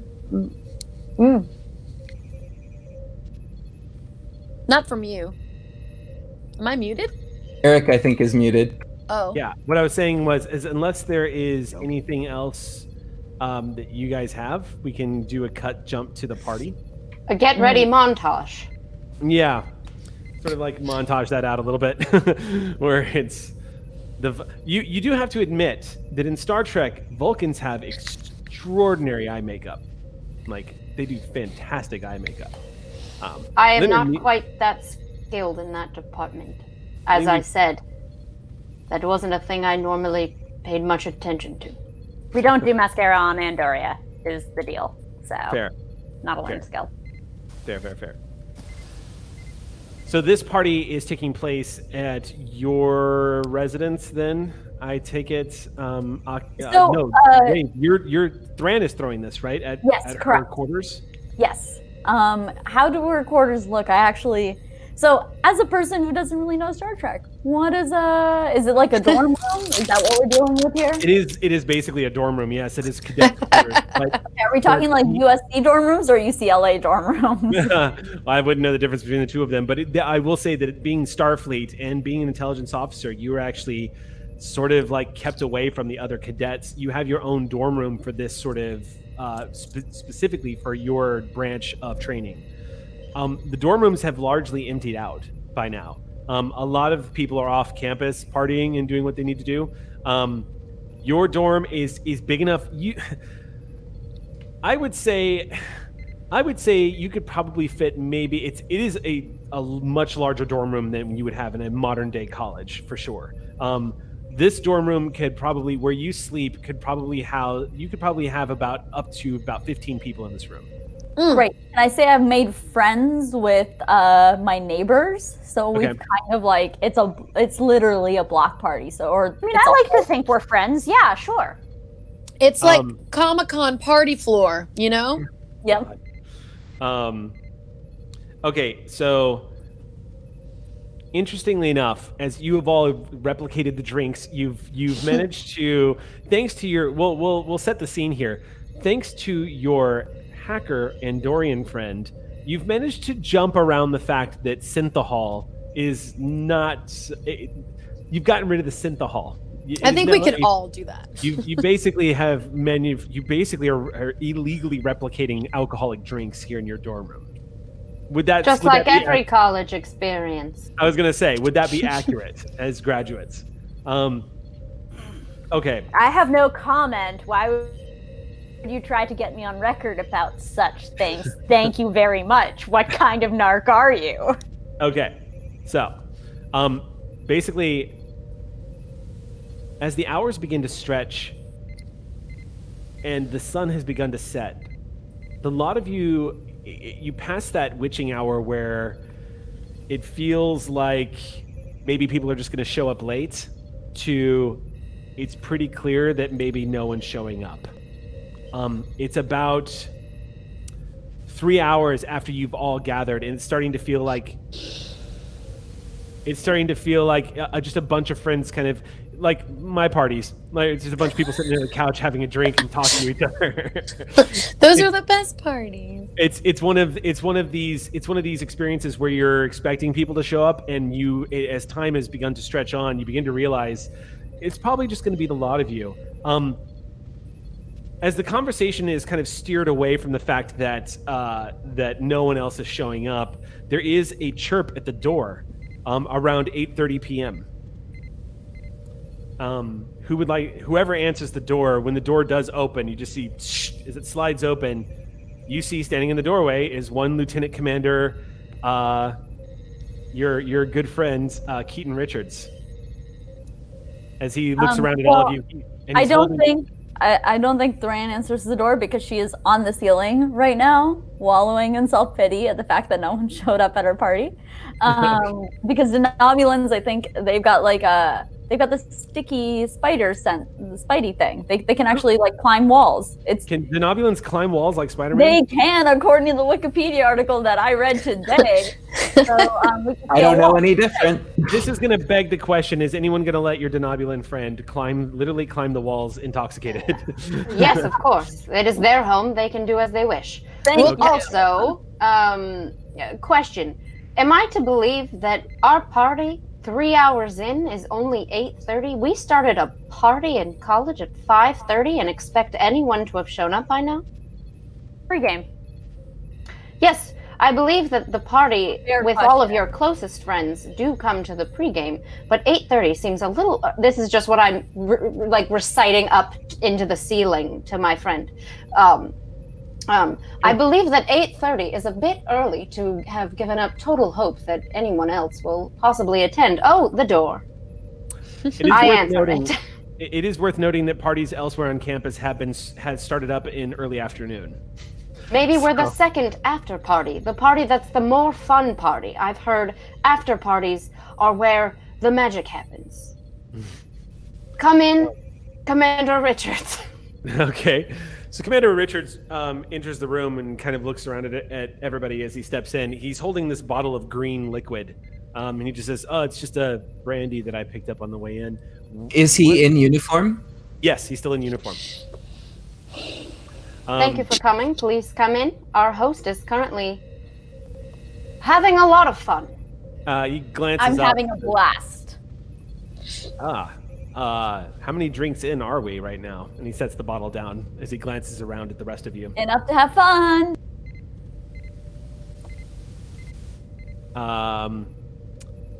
So you came to the office asking questions today. I thought before anybody else arrives, since nobody else is here, maybe I could have a conversation with you guys. That would be We would excellent. love that. Commander Richards, I am practicing a familiarity. Is it all right if I call you Kitty as a nickname? Did you say kitty? Kitty, as your name is Keaton, and it is accustomed to add a Y or a Y sound to the end to show familiarity. So I have chosen Kitty.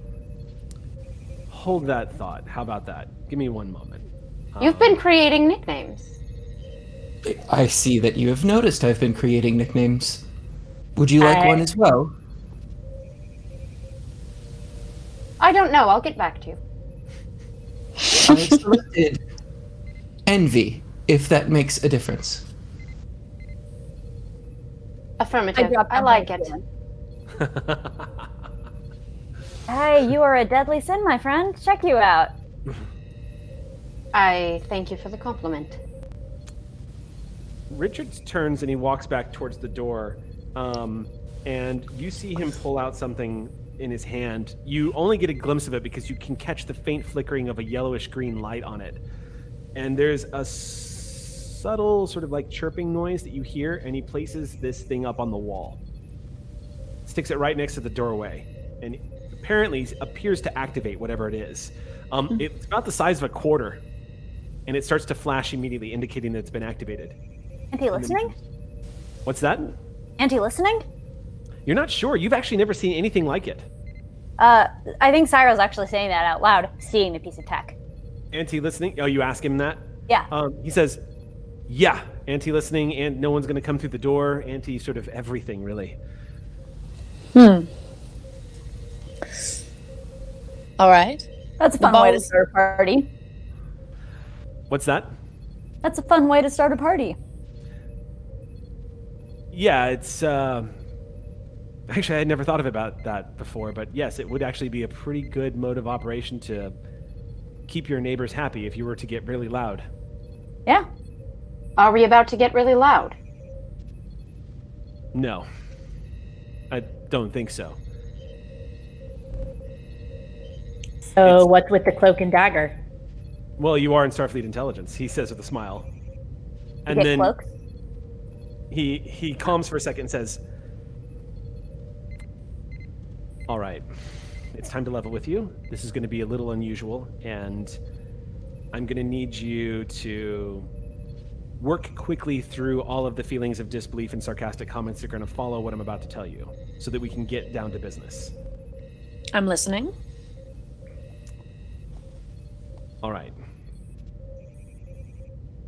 My name is not Keaton Richards. Kitty, how could you? I feel betrayed. Anybody else? He Your looks around. He says, you can call me Daniels. And I am not with Starfleet Intelligence. All right. with me so far? Yes. What I'm about to tell you is going to be a little strange to hear, but I need you to just hear me out and listen very carefully, and then I'll take whatever questions you've got. And then inevitably, you'll probably want proof, and I'll give it to you. Thran, get down off the ceiling. Come down here. I'm going to fall off the ceiling. The fall off between myself and the Daniels and the door. So I instinctually go to catch you. Are you falling intentionally? You had several drinks. Oh yeah, no, this was entirely intentional. This was me making a stance. I just want to make sure that I'm putting myself between him and the door. Apologies, Thank you. I'm on quite high alert, and I wanted to make sure you're for your No, safety. good work. We're on the same brainwave. Let's keep going. Okay. Well, he glances behind himself as you just collapse down off the ceiling, and he says, "You good?" You get a thumbs up. All right. Okay, it's like this. My name is Daniels, and I'm just gonna throw this at you. I'm from a little over 700 years in the future. So, I'm sorry. I'm so sorry. Go on. all right, I serve a department that specializes in quelling temporal incursions. And something is going to happen tomorrow, and the 6 of you are all involved. Listen closely, and I'm sure you're going to have a lot of questions, as I said before. Given the atmosphere right now, you're probably going to think this is some kind of Academy joke, but like I said, I'm willing to give you guys proof. But here's the setup. This is what we're dealing with. There is an alien species known as the Cyratax. We don't know that much about them. We know that they achieved technology in being able to travel back in time from their century only. I shouldn't speak in relative terms. I'll just say this. They're a hostile alien force. And even though their technology to travel back in time is limited, they have managed to be able to send some of their agents back in time and commit temporal incursions. History records tomorrow that the 6 of you die in a holodeck accident. That's not supposed to happen. An alternate timeline has been branched off, and I've come back to seal it. Now, this is where things get complicated.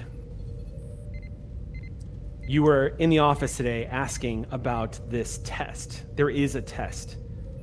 Starfleet Academy does this insidious thing that eventually they'll phase out in the next 10 years.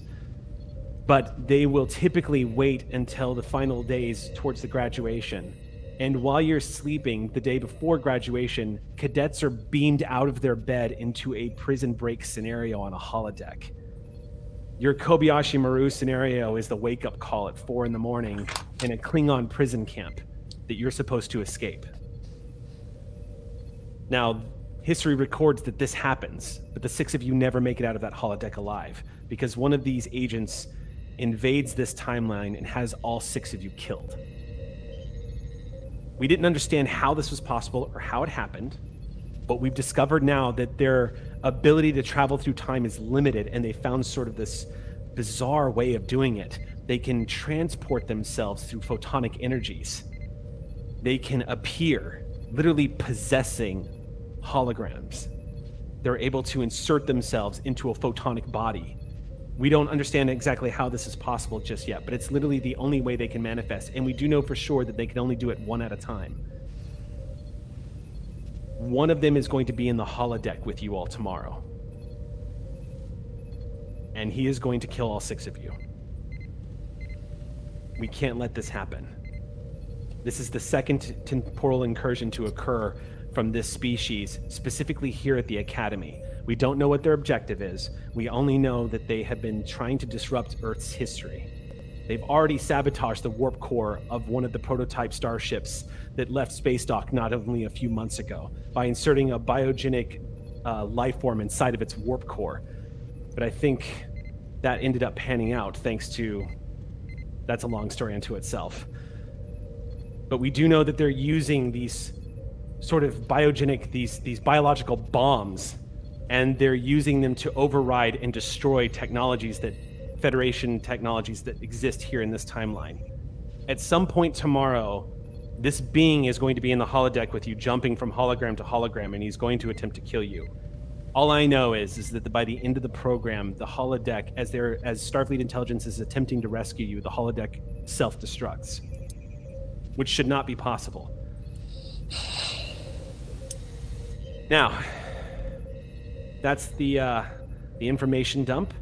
Let me go ahead and just get to the proof. And with that, he looks at everybody, just like takes a deep breath. And you see him pull open what looks like a small device that looks like his own version of a pad, and he presses a couple of buttons, and immediately the room that you're all standing in transforms into a living holographic projection of all of the timelines.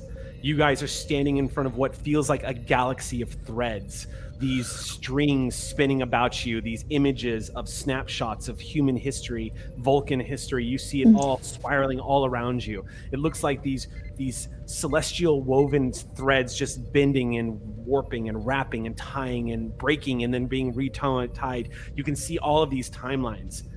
You can catch glimpses. If you look hard enough and focus on something, you catch a glimpse of a snapshot of something that's happening. You are surrounded by a map of the flow of time itself, and his uniform immediately vanishes before your eyes. You don't see the red uniform of a Starfleet officer. You now see this strange sort of like textured, ribbed looking like black uniform that goes from neck to toe, like a full bodysuit. And he says, here's where the incursion happens. And he brings it up, and you see two things. You see two spots in the timeline of a temporal incursion. One, you see the images of a brand new variant class galaxy starship, the USS Ross, leaving space dock. And right after that, a few months after that, is you, the six of you. And all of these reports, these intelligence reports coming out of this strange act of sabotage that ended the life of 6 potential cadets. He says, we were able to bend the timeline a little bit in order to save the USS Ross by bringing back some technologies that should not be readily available and giving it into and putting it in the hands of a scientist who is in the process of developing a, what's the word? A portable emitter in the form of a ring. That was allowing one of the holograms to get inside of the warp core and save the USS Ross. History recorded the Ross was destroyed that day. Thankfully, a series of events fell into place to prevent that from happening. The next temporal incursion is you, here, and he points at it, and you see the devastation of this holodeck that's been completely obliterated. We've been messing with the timeline as much as possible to try to counter these temporal incursions. We've been breaking a few of the rules, but we've been finding it necessary to stay one step ahead of this particular race. We've never had contacts with the Cyrotechs before, so we're learning as we go. All I know is, whatever happens by the end of the day, the most important thing is that you locate this temporal incursion agent and you kill them. If I may, Daniels, it was? Daniel. You are not Starfleet intelligence, therefore you must not be familiar with the procedures. I do not doubt what you say is true, but I do doubt your unflappable reticence to mess with the timeline. Perhaps it was the destiny of the USS Ross, and perhaps it is our destiny to have these events unfold. By meddling and bringing in technology from the future, you have set us on an uncharted path. Perhaps by us sacrificing ourselves and fulfilling this, it will set the timeline to the correct stance. Jatar, if I may, I don't mind our paths going a different way, as long as we have a path at all. I mean, if we're supposed to die tomorrow, I would much prefer option B. You see this wry grin on his face, and he says, I serve the Department of Temporal Defense. I must stop you there. There is no Department of Temporal Defense. The Temporal Defense Initiative is the agency of which I serve. Currently, Starfleet has a Department of Temporal Investigations. That eventually becomes what I serve 700 years down the road. I'm sorry for my interruption. Continue. My point is, as part of the Temporal Defense Initiative, my job is to go back and correct incursions in the timeline and set things back to the way they were supposed to be. I have my own prime directive, as you will, to ensure that the timeline persists the way it was meant to.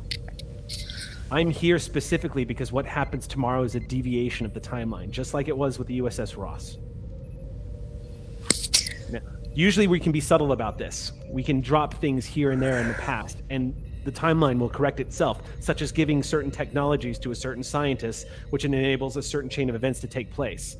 We have that level of sophistication when it comes to correcting these timelines. But tomorrow is too chaotic, and we don't necessarily understand exactly how it happens. We just know that the only likely outcome for things to be corrected is this temporal incursion agent has to be eliminated. That's where I'm confused. You say that these beings can take over holographic beings, but how do we kill a hologram? That sounds like my homework for tonight. What time were we supposed to get beamed into this? How much time do we have to get ready? 4 a.m., I believe. At 3:30 a.m. 4 a.m. is when most of the students are getting beamed out, but at 3:30 a.m., one by one, you were all going to be beamed out of your beds and into this prison complex. You'll be given a short briefing by your commander to inform you of where you are and what this test is, and then you will be set loose. He will tell you that the safety protocols have been deactivated. The problem with that is he's telling you that under the impression that they have not been activated. Do you follow me? He's lying to you. He's going to tell you that there are no safety protocols to put you in a dangerous, high-stress situation. What he doesn't know is that they actually have been deactivated.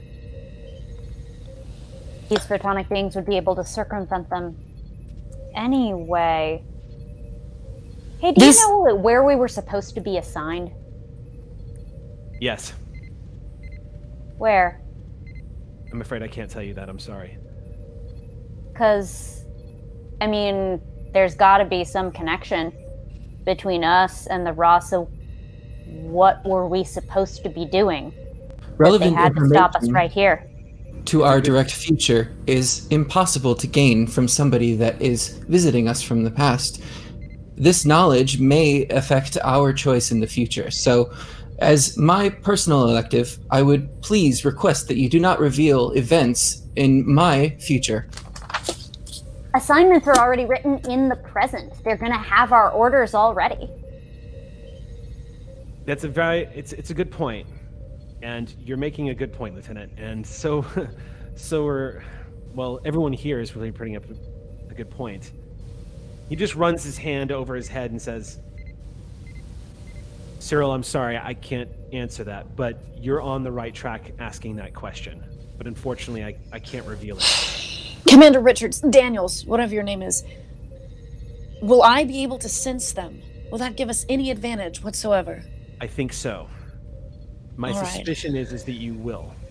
But again, we're still trying to understand how it's possible for organic beings of this nature to be able to project themselves inside of a photonic body. I must also protest at the ultimate goal of the mission in the termination of this individual. It seems like you are describing a first contact scenario, and what you are also describing is genocide. More of an assassination than genocide. I imagine there are more than one of these beings. We have no data. Not our mandate. No, I'm sorry. I haven't made myself clear. It's not first contact. This is the 4th temporal incursion, but the 2nd here at Starfleet Academy. We've had contact with them before, and we don't know why they're taking a particular interest in what's going on Earth, but there is a correlation. Where were the other two? Genocide.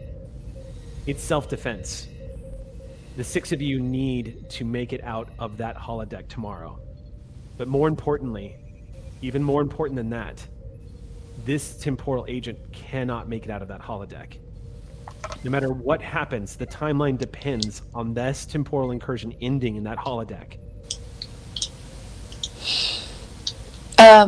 After hearing what Jatar said, can I get a read of him to make sure that his intentions are actually like not malice? And sure, and it's not a roll. Okay. You feel Daniels is telling the truth. You feel that he's telling the truth, and you can feel a slight sense of desperation that he needs to convince you that he's telling the truth. I would like to re-echo Cyril's question. What were the other 2 incursions? The other 2 I can't tell you about. I can tell you about the USS Ross because, well, you'll see.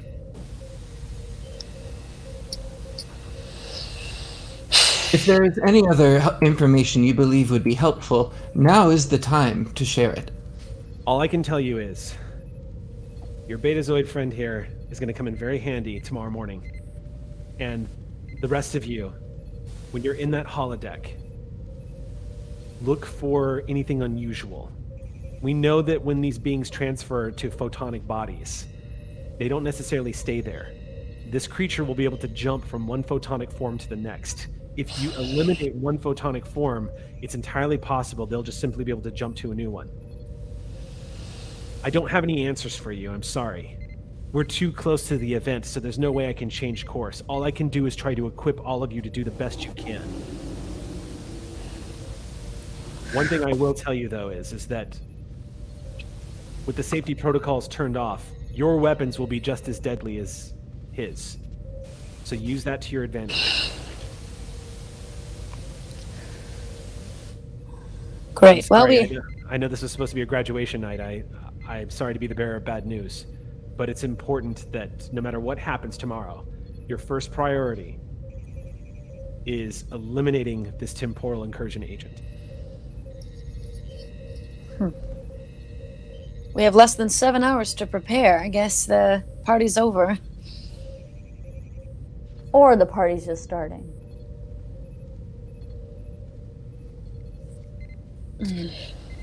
I'll be in contact with you all again. Do you have any questions before I leave? Get us any technical data on these photonic possessions. I think I can help you a little bit there. I don't know how much, but if there's anything to be said about your ingenuity, I'm sure you can work something out. Can I see your data pad for a second? Yeah, but it's a little bit... Don't worry about that. He takes it and he says, I've been operating under deep cover here for 6 months. And he presses a few buttons and does a command re-override, just unlocks your data pad and hands it back to you. Thanks, it's my favorite. You're welcome. And Cyril, my command codes are still in that data pad. Use them sparingly because it will put a spotlight on me. But if you've got to use them, see what you can do with it. Aye, sir. It's a real pleasure meeting all of you, by the way. I know that sounds frustrating, considering I know things that I know, but, well, you're just like I expected. I guess a thank you is in order. Thanks for the old, saving our lives thing. That's going to be up to you.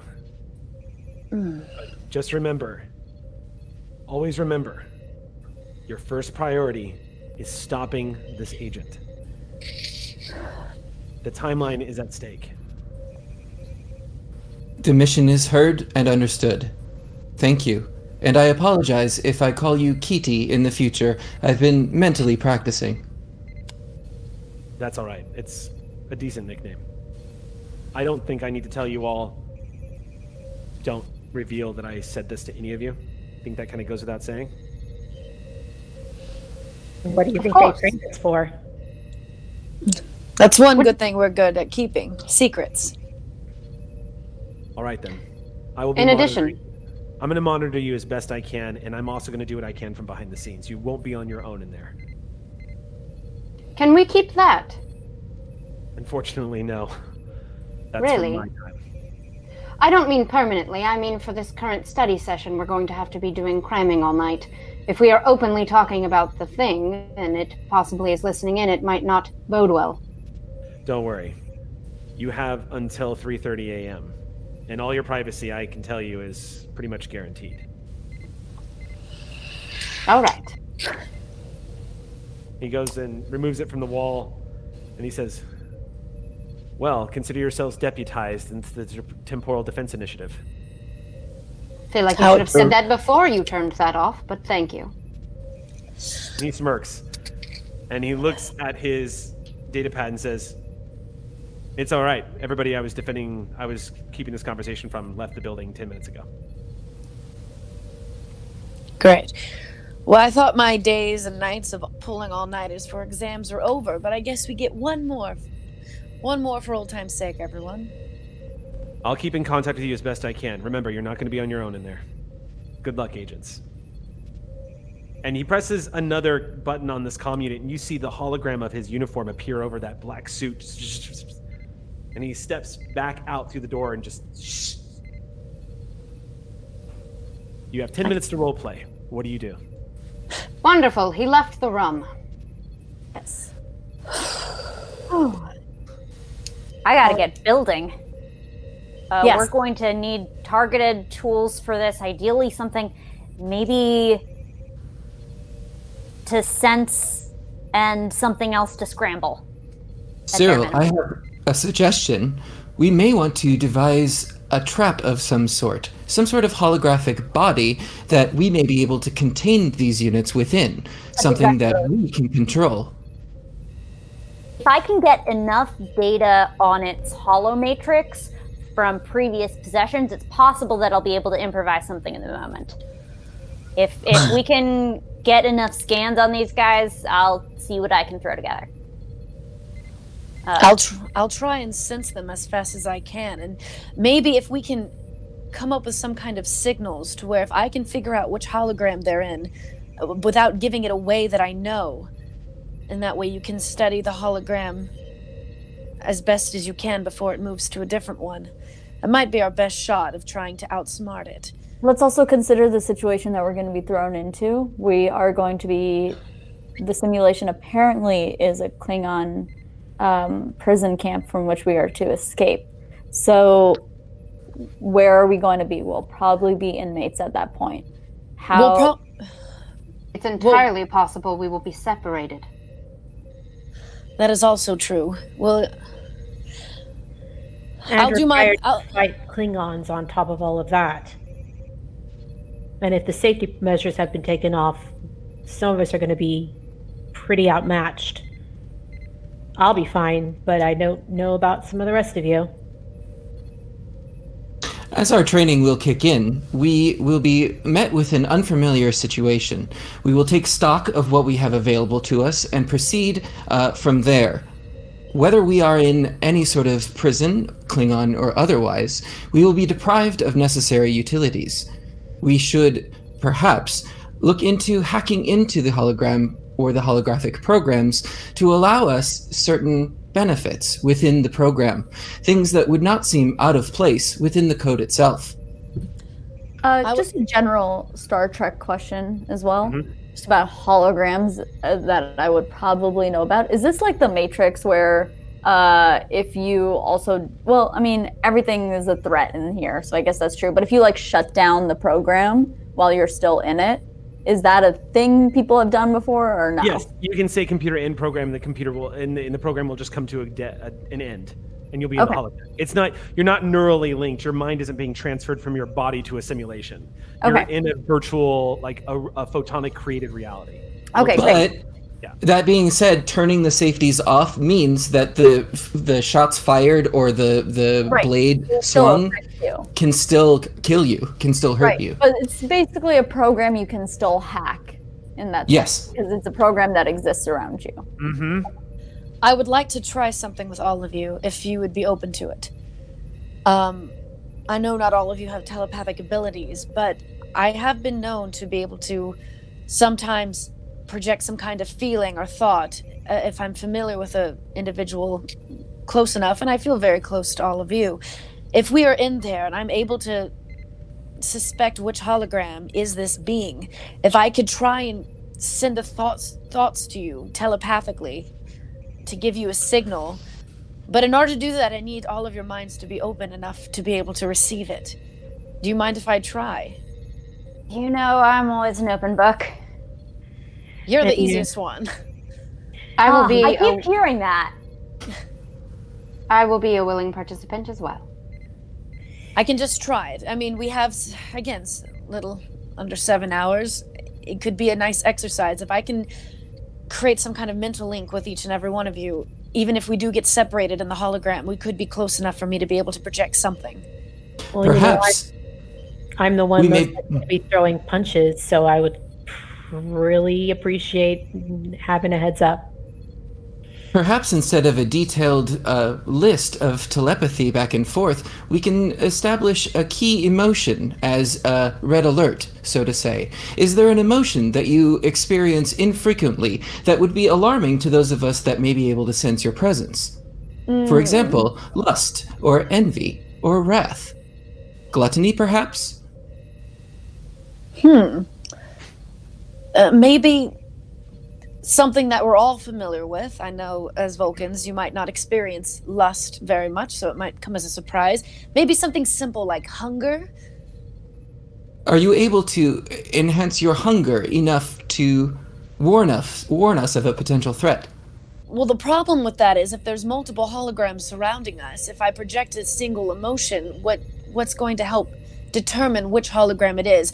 I was just going to try and say, project a thought like left or right or, If you believe that is adequate, I trust in your mental abilities. Well, that's the problem. We'll see. I've never tried anything like this before. Shall we try it? Instead of left or right, maybe the standard clock designation? Well, it depends on which part of the clock we're on. If we won't be able to see you, we won't be able to know either way. Right. Then. True. We could all be in different parts. Either way, it won't work unless I know I could even project any type of thought or feeling to any of you. So, I know either way, a warning would at least indicate to us that you were particularly in danger, and our efforts would then immediately go to finding and protecting you. Well, correct. And if any of you were in my line of sight, if I was able to give you some sort of direction without letting it, giving ourselves away that we know which hologram it is, it might just give us a hands up. A hands up? A hand... You know what I mean. Okay. I take out my data pad and I go and sit next to Cyril. I very much... I'm latched on to the possibility of helping you program a possible prison body to trap this Cyratex? Cyratex? Cyratex. That's the word. What's that? The spelling? That's okay. I wrote it phonetically on my page, and then my computer decided to, go into screensaver mode. Oh. Yeah, so just think about they taxed a flame that you really like. A Cyratex. Or like you're sighing and then ray tax or Cyratex. If you can work on the catch net, I might be able to try to put together a diagnostic to make it easier to spot. So yeah, I'd like to do some jury rigging. Okay. Here. So then why don't we set this as you guys doing your preparation, then we can get into the meat of it. So Cyril, specifically, what are you doing and what would you like to do? I want to load into my pad a baseline of holomatrices and pose an algorithm that will do rapid comparison to try to determine whether or not a given holomatrix fits paradigm. In effect, I want to make it easier to spot someone. Create an advantage to spot a possessed hologram. Okay. But with science. Let's see. And I would like to assist. Okay, that's going to be... All right, that is actually a really cool idea. I have my moments. So you just want to you want something that'll essentially sniff out anomalies and photonic holograms. Okay, so that is probably going to be that's a control computers check for sure. Perfect. That is going to be. I would probably set the difficulty of that at 3. All right. Is this a science roll? What's that? Is this a science roll? This would be a control secure. Oh, I'm sorry. I'm trying to think. What would be a good? I think control. I think this is more of a control engineering check. Okay. Yeah. Can do. I'm still gonna use one of these 2 momentum that we have for a bonus die in addition to my computer expertise die. And I have a jury rigging focus. Sweet. Yeah, you do. Who wanted to assist on this? I did. Okay. So I have quite a lot of expertise, and well, my study in particular was sabotaging tech and getting information through technology's sake. So in that case, sort of same field. I would say make a control security check to supplement this roll. Can do. Work. All right, so go ahead and give me a roll and tell me what you get. Difficulty is 3.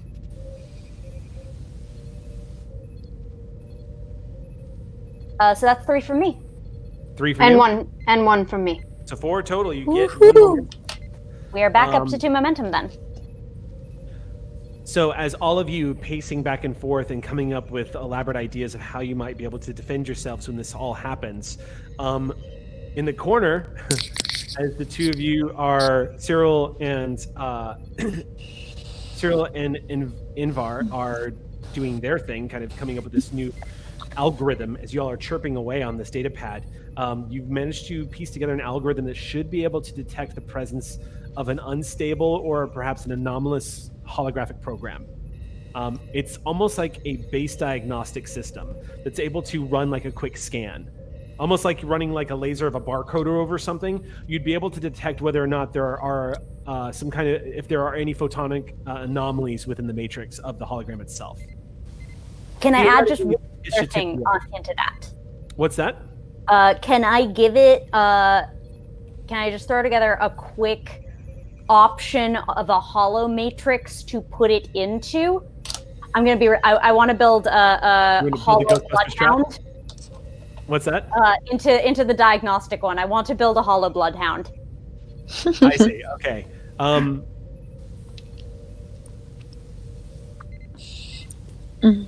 Wait, maybe I'm not understanding you. You want to build Given that this is a diagnostic object, yeah. I want the option to put it into a holographic wrapper as a program, rather than run from a tricorder necessarily.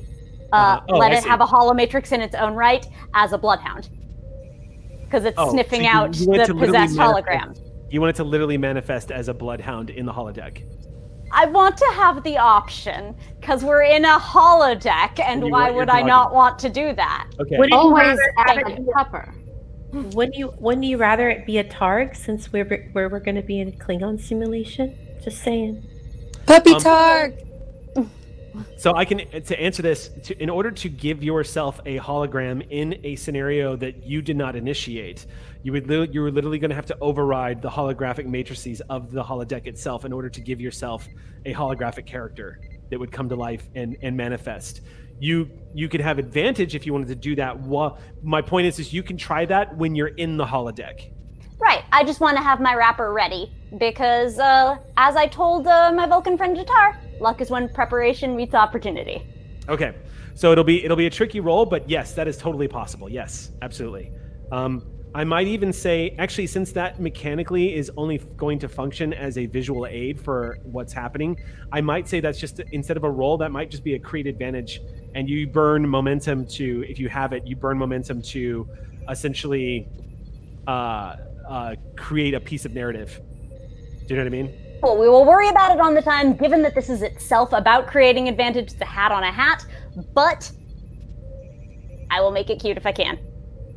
Okay, so Does anybody else have anything else that they want to do in order to prep? Okay, what's up, Xander? Just a little bit, Jatar walks over to Donan and pulls them aside as the sort of programming is happening. Donnie. Yeah, Jatar? What's up? It would bring me great satisfaction if you were to accompany me to the Deadly Hollow program. Together. The two of us. I believe that that's going to happen whether we want it to or not, but do you please clarify, because I believe that there's the possibility that we might be separated and not in the same... Yeah, clarification is required. Despite Lieutenant Thran's disappointment, I believe that the party was quite a success. However, I have sensed some dissatisfaction on your end as well, particularly our involvement together at the party.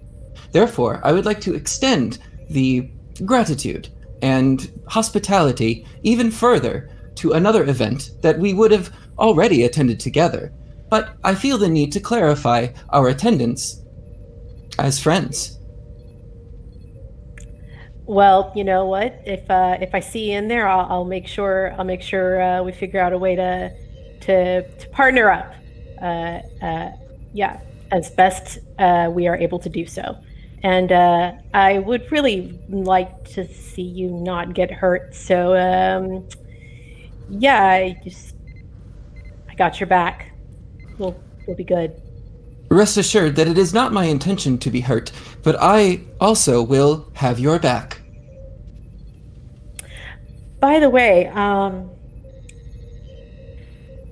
are you feeling now that you know that there was actually something going on? I am not feeling anything at all. I am merely reacting to the situation that I am placed in, and know that I will perform to the best of my abilities. There is nothing to be ashamed of or regretful for. Man, I wish I had your conviction when it comes to that kind of thing. Perhaps you could participate in the Kolinar. I would be happy to show you some of the studies. I'm pretty okay with having my emotions, and honestly, I don't think the prophets would approve, but I appreciate the offer. I respect that decision, even if you are wrong. And I'll walk away. And I'll walk away. Listens to that part of the conversation. Interesting paw. All right. Should I don't know if we need to keep moving, Eric, but I was going to say, should I try and attempt to yeah, so send a thought to everyone? First of all, just clarify to me specifically what you were attempting to accomplish here. So I'm trying to, it might be difficult to do it to all 5 at once, but I was hoping to try and at least come up with some kind of mental link to our group so I can project like one thought or one specific emotion or need. As a Betazoid, the one thing that you are limited in is that you can really only telepathically communicate with other telepaths or with people that you have a strong personal bond with, like an Imzadi, for example. I was going to say, it says with those familiar as well in the book, but I was familiar enough with them. It's typically you can't, like, yeah. Yeah. I mean, an argument could be made that you guys are familiar enough. I mean, you have been spending 6 years together at Starfleet Academy, so it could be argued that you guys have developed a close enough bond where you can. I tell you what, I'll meet you halfway with this. I wouldn't give you telepathic thought, but I would give it so that everyone would be able to empathically sense each other. Okay. If you were connected. What if this is obviously a question for the Vulcans. What if I mind melded with both or either of them, and would that create a link strong enough to where we could telepathically communicate? Well, you can already do that with the Vulcans because they have an innate psionic ability. That's true. Okay. Yeah, you can actually, and you already have familiarity with both Vulcans. All right. So you would actually be able to speak. Now, the non-Vulcans, it would be a little trickier. Okay. Yeah. You'd have to love me a lot. I do. I do. Wow, this is a telling moment. Blue is Camo's favorite color. All right. I can try. There's really no role for this. All Would right. be one of those. This would be one of those things where it would be like a create advantage type situation. Well, maybe I would want to save that then. Possibly. Because I was going to do it to try and gain momentum, or just kind of... Yeah, in this case, it would be spending momentum. Right. But it would give you the... But what you might be able to do is once you guys are on the holodeck, find a situation where you can get the momentum and create that advantage while you're in there. Got it. But yeah. So at the moment, though, aside from what Sam has come up with and what you've seen Cyril and Invar be able to put together, along with your abilities to sense people, Camo, like you definitely get the sense that the three of you have put the party at a significant advantage. Okay. You guys would have just been lambs to the slaughter, and now you kind of have pointers. Okay. How to detect. I'm just going to spend most of the time then meditating and kind of clearing my mind, and and that way I can have all of my mental energy being focused on trying to feel anything that's open, that's not part of our group. Okay. So without any further ado then... Oh. Did you have something else? Yeah, can I do one more thing? Just Yeah, of like course. throw Absolutely. it in the narrative to make sure it's a thing. Yeah. Duran, like, would like to spend the evening, like, everyone's been doing their own parts, but I would say, like, Duran wants to learn as much about Klingon prisons as she can. Just learn the terrain as much as possible so that I know, like, where every weak point in a cell is, so that if we come into a situation where we need to escape from one, we probably will also have some sort of advantage there. Smart. So what you learn, that is pretty smart actually. What you learn researching Klingon prisons is that, first of all, Klingons almost never keep prisoners unless they're prison labor. Yeah. So if you are a prisoner for a crime, there's really only one punishment in the Klingon Empire. Typically, and it's typically the one you prefer. If you're an honorable Klingon, then death is what you'd prefer anyway. But the result of this is that people who are imprisoned are typically cornered animals. Got it. And so Klingon prisons themselves are known for being pretty environmentally challenging for people who are not Klingon.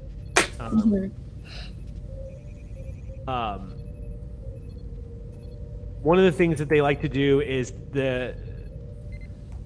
typically Klingons like to build their prisons in areas where if you were to escape, it would be just as dangerous as staying indoors. Great. I mean, that's not necessarily... I'm more like traditional layouts. That's what I'm looking for. Like, basically as many bird's eye view or just like an understanding of the terrain in which we are going to be fighting this thing that I can give to my teammates. That's what I want to be able to do. Okay, cool. Yeah. Yeah, in that case, I would say that you spend the evening basically familiarizing yourself with what you could probably expect being in this. Great. One of the things you get, go ahead, I would say real quick, Rave, if you could make I would say make an insight, command, or security check with the difficulty of 2. Same roll for both, so we'll do what you got. that. You know what? 2 successes. 2 successes. Yeah. It occurs to you that Starfleet Intelligence might already have the program of this. I mean, they obviously already have the entire prison program ready to go. Yeah.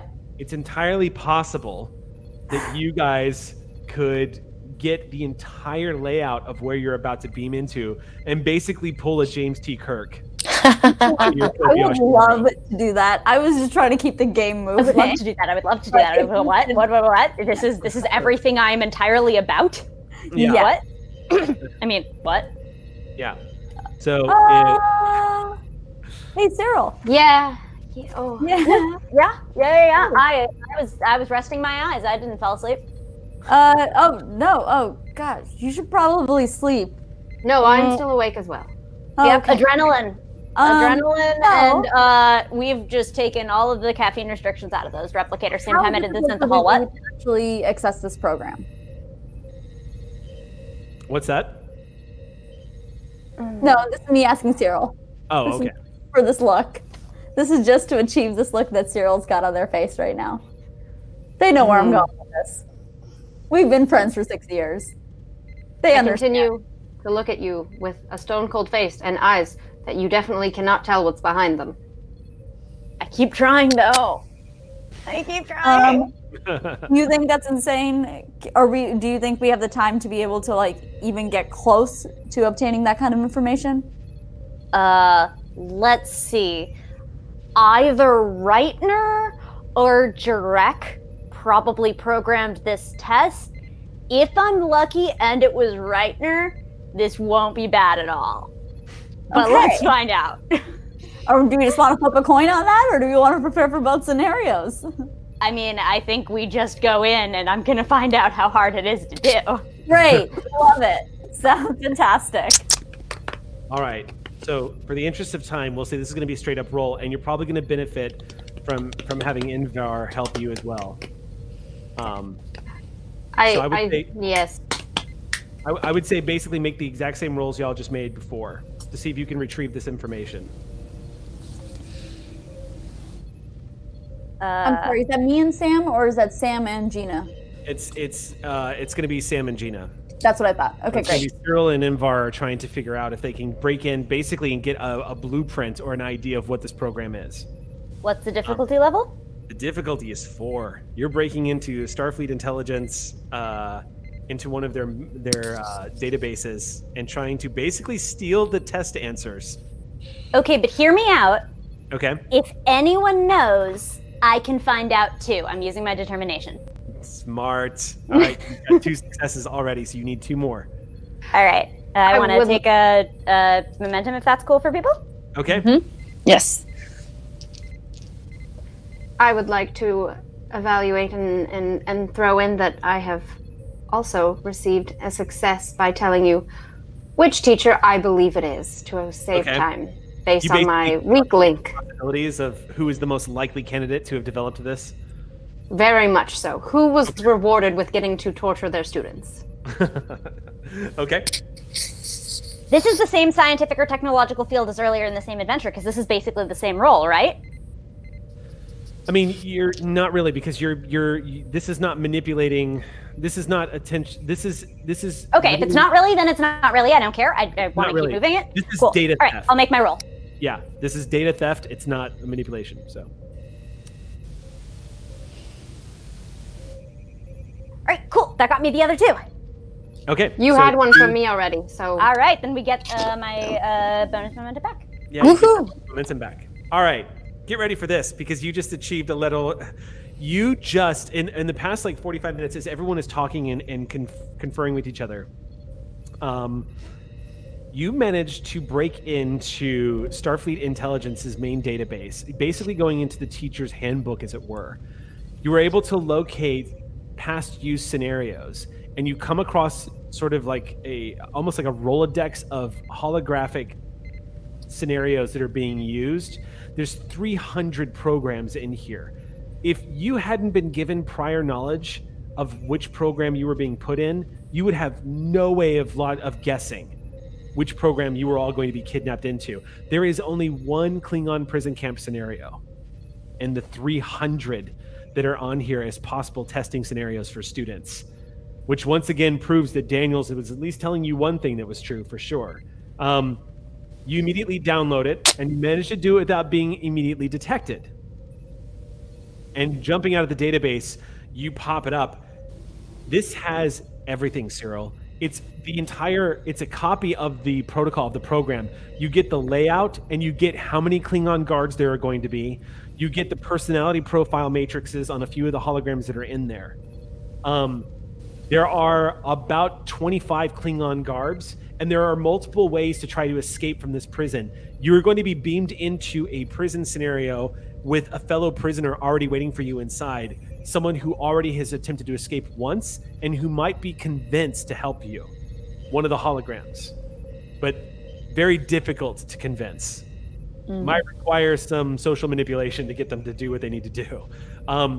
Aside from that, most of this looks like a lot of dodging, weaving, and heavy combat to fight your way out. It doesn't look like there's any clean way to break out of this. What you do find disturbing is just about everybody in this prison complex is heavily armed with disruptor pistols or rifles. And there's a lot of jackal mastiffs in this prison facility. All right. A jackal mastiff, if you guys don't know what it is kind of a nickname that is given to animals that Klingons have as pets. They are seen in Star Trek VI, The Undiscovered Country, as this big, furry, white dog-like creature with huge, hooked, beak-like mouths that are deadly. Klingons love to use them. They are vicious, huge tooth-like apertures coming off the front of their skulls. Their eyes are sunken in and almost look abyssal. They are frightening, nightmarish-looking dog creatures that the Klingons love to use as guard animals. So that'll be something to contend with as well. However, you also see that the difficulty level on this particular is not viciously high. It looks like the Klingons that you'll be going up against will be adequate to your skill levels. Huh, how insulting. It'll still be, well, I mean, you're outnumbered by 25. How insulting. It goes down by any chance, Cyril? So the odds are I still am fine being insulted. Wait until the dice start getting tossed and find out if you're... and that's it. You guys have pretty much every advantage you could gain going into this scenario. I can feel my faculties starting to be starting to lower. I shall go to sleep now, so we should be prepared for the morning. Would anyone like to walk me home? Just kidding. I live 2 doors down, and I leave without any more words. And you see Thran about to be like, "Oh, okay, you're walking. Never mind." She has improved in her humor. I should strive to be like her. She is so funny. I don't know, that accompaniment line was pretty stellar. Oh yes, that was a joke. I'm headed back to my pad. Probably gonna... Yeah, I'll see you guys in a few hours, I guess. in our life and death situation, I'll see you guys in a few hours. Yeah.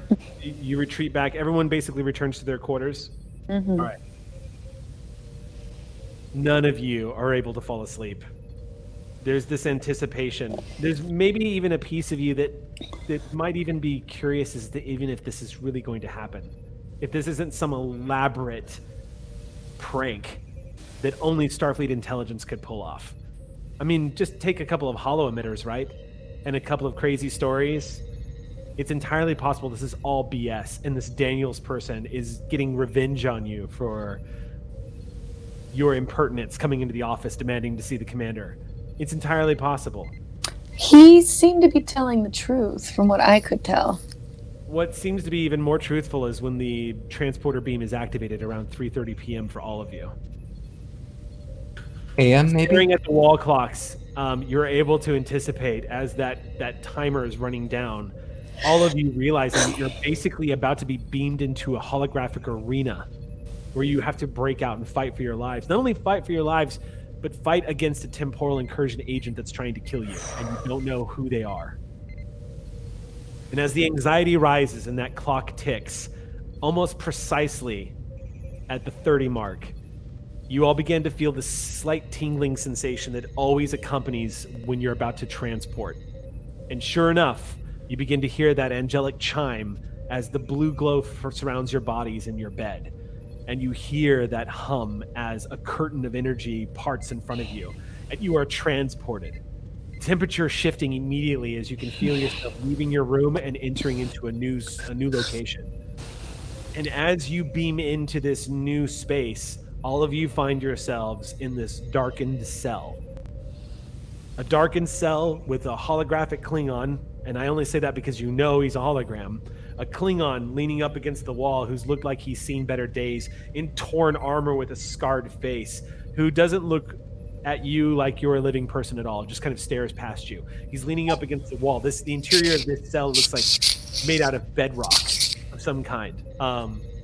You're underground somewhere. The bars are these crude, wrought iron looking kind of bars that are quite thick, and it looks like very archaic when you consider all the technology that is created around Klingon prisons.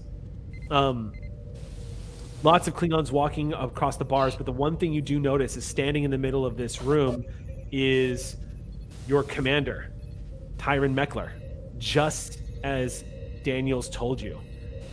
And with this sort of arrogant look on his face, like he knows he's got you, he says, "All right, everybody, wake up." And then he kind of stops himself as he realizes all of you are awake.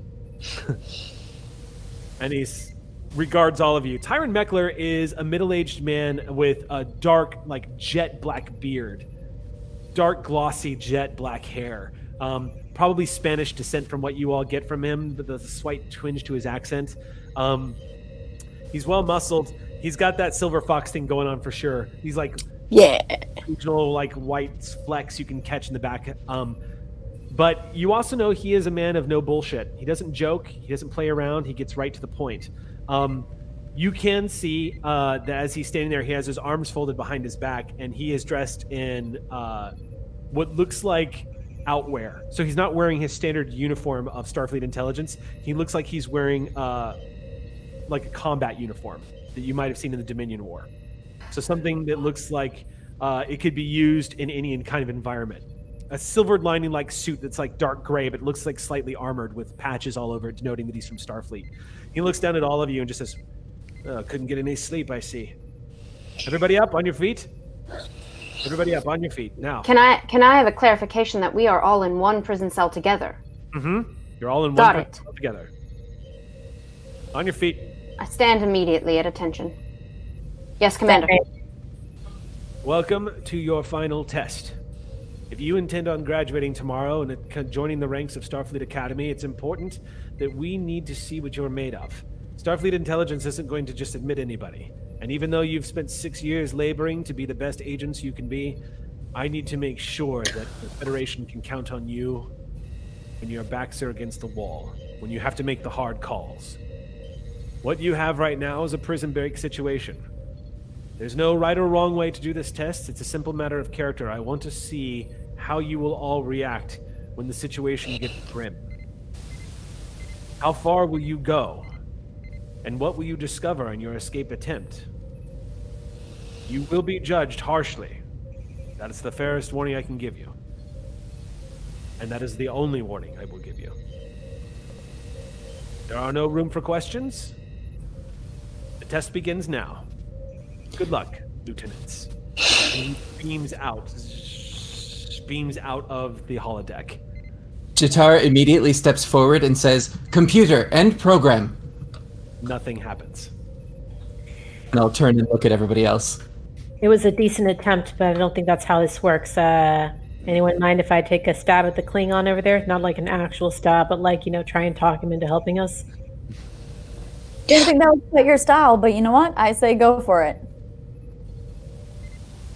I would like to check my person. What have we been beamed in with any sort of our personal effects, such as tricorders or? No weapons, no nothing. You're just in your uniforms. But I have St. Patty. Before, anything that you had on your body that's not a weapon was transported into the holodeck with you.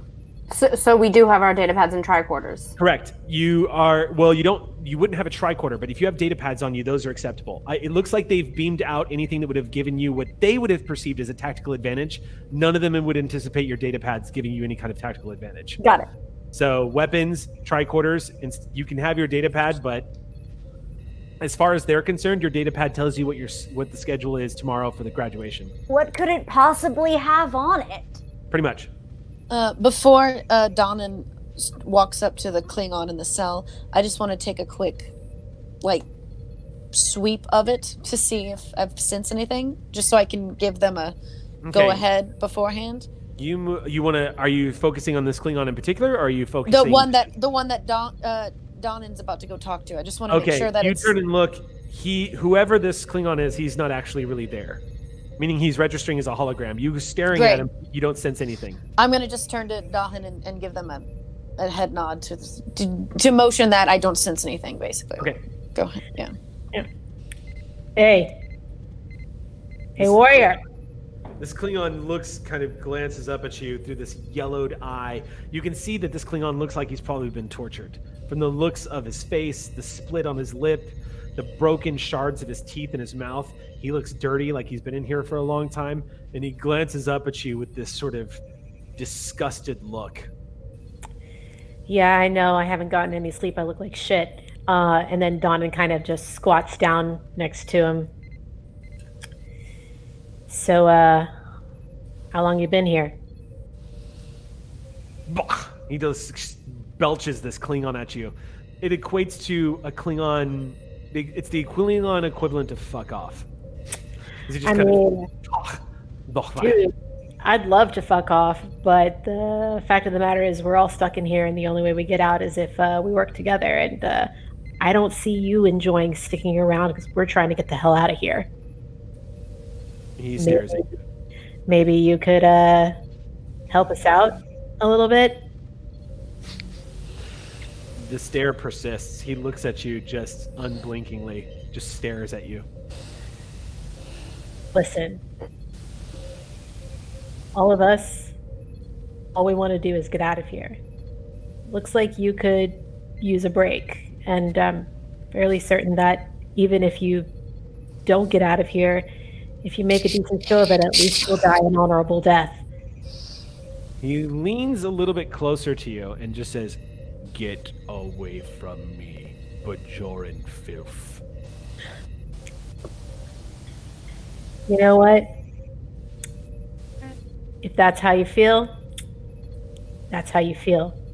But if you change your mind, this Bajoran filth is more than happy to give you a hand out of here. Profits be with you. He spits on the ground as you rise from your squat and move away from him. Well, I tried. Anybody else want to give it a go? What is the situation of the cells outside of us? Do we have anyone in the cells next to us that looks a little bit more lively? There's nobody in the cell next to you. And the other side of the wall is just sheer rock. Across the way, you can see 3 other cells. With this lighting, you can't really see who's in those cells. However, the data pad tells you exactly who's in those cells. They're a variation of races. There is another Klingon in one of them. There is a Ferengi who is apparently dying of sickness in one of them. And there is a what would appear to be a wounded Orion who is also on the brink of death in one of the other cells. After but it's so dark and they're crumpled together, you can't really see. After Danon comes back to the group and says, "Does anyone else want to give it a try?" I would just like to slightly louder than, so as to possibly get the Klingon's attention, say quite loudly, "I told you he wouldn't be able to help. He's weak." Coward, seems like. No fight left in him. Must not have been a warrior. Traditionally, Klingons are very cowardly. You actually don't get a reaction from him. Shockingly enough, this Klingon just sits there, and as he overhears all of this, you just see his eyes kind of drift down to the floor. Bard's gonna walk over to the bars of the cell and test them with the Vulcan strength to see if they're bendable at all. Okay, so you immediately apply that incredible Vulcan strength that you so rarely see, but when it does make a show, holy shit. You begin to flex and feel your muscles pull tight as you try to pull it across. This is going to be a fitness security check. Cool, good. A character that's good at that. Assist The difficulty of this, okay. with physics? What's that? Ooh. Sure. I mean, there are basic principles of figuring out the ductility of metal, whether or not it's worth trying to snap versus whether it's going to actually bend. You can tell that based on the materials. There's also points of leverage and relative weaknesses in the structure. This feels like maybe some kind of reason engineering sort of deal. Also, I've probably spent all night telling you exactly what Klingons usually use when building their prisons. That's possible. I mean, this is basically an unremarkable metal that's about as strong as steel. And if you want a physical assist, I'm more than happy to help. So I'll allow 2 assists on this. Is this investigation by chance? To physics this? Yeah. Well, no, you wouldn't actually have to, because you actually have the makeup of what you can actually look at the program's dynamics that you have, the layout. Oh no, you probably wouldn't have that in your. Okay, so yeah, I would say you make an investigation. That would make sense. Wonderful. Cool. Yeah. Then it is a crit. Okay. And this is fitness command for me or fitness security? For you, this is going to be, I would say fitness command, and the difficulty of this is going to be 5. Okay. Woo! All right. I'm going to spend 2 points of threat, and as you begin to attempt this test, a Klingon guard approaches. So go ahead and make your roll. Oh. I crit and also got another success, so that's 3. I don't know if my focus of evasive action would apply, but That's a total of 6 on a difficulty 5, so we should get 1 more momentum, bringing us up to 3. Yes. No, because Xander used 1, right, Xander? Oh, okay. No, oh, you didn't. Oh, I didn't. I thought you used cautious. Okay, then yeah, we should have 3. And Aki, you got 1 as well. Okay. Woohoo! You feel the blood pushing up into the back of your head as the pressure builds, and you all watch. Blood too. You all watch remarkably as the bars actually begin to give under the incredible strength of the Vulcan, trying with all of his might, getting the help from your Bajoran friend as well as the Andorian. Now, I would love to hear, Sam, how your Andorian has assisted here. Nope. You need to pull back with your elbows. Not right there. That's relatively strong. They are extremely armchair quarterbacking the Swole. Okay. Understood. While contributing physically in absolutely no matter whatsoever. Okay. With that many successes, you do manage to give way on some of the bars. And what ends up happening is as the bars begin to pull, a Klingon who's walking by with one of these jackal mastiffs stops his rounds and pauses and turns and looks at you. You can tell this Klingon's probably been here for some time. He's got gray wisps in that dark hair of his. But he stops and he looks at you as you begin to bend these bars. He's about 10 feet away, and all he's doing is going laughing as you're pulling on these bars. Guitar looks at him and says, "These bars are below standard," and I'll continue. Okay. He just kind of like annoyed reaches down and pulls a blaster pistol, and he pulls out his disruptor and just goes, activates it and goes, and just very, very casually, very nonchalantly, almost irritatingly, casually raises the blaster pistol up to aim at you. Ugh. Aki, you're muted. Guitar, back up. Back up right now. I do as commanded. And Donan also just puts their hands up. Look, we were just messing around. We don't want any trouble. We're gonna stay right here. Can I try and persuade him too to put his phaser down by using my focus of persuasion? I also have a focus in persuasion. So. Oh, nice. Yeah. 1 sec. So you wanted to use your focus and persuasion? Aki can, since they initiated it. Yeah, I basically was just like trying to persuade the Klingon that we don't mean any harm. We're just messing around. I'm backing away from the bars. Hands are up. Just. Okay. I would say The first thing you're gonna have to do is try to calm this motherfucker down. So I would say, make a this would be a presence command check to get him to not pull the trigger, because it doesn't look like he gives a damn what happens next. Yep. And I think I am going to also burn a determination on my value of swift actions get results. So the fact that we moved away from the bars as quickly as we did, got the hell out of, you know, away, I would like to burn that a determination on that value to get an auto crit, please. And so this is to basically get him to put down the weapon and... Yeah. All right, so go ahead and burn that value. And then my focus of persuasion, and then what are my...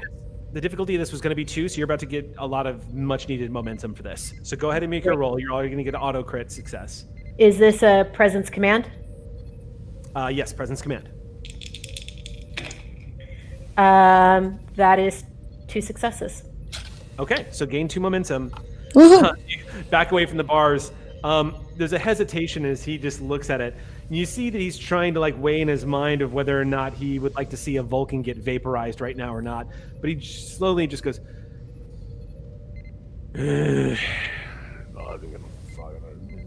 drops the pistol and meanders away. I have a question.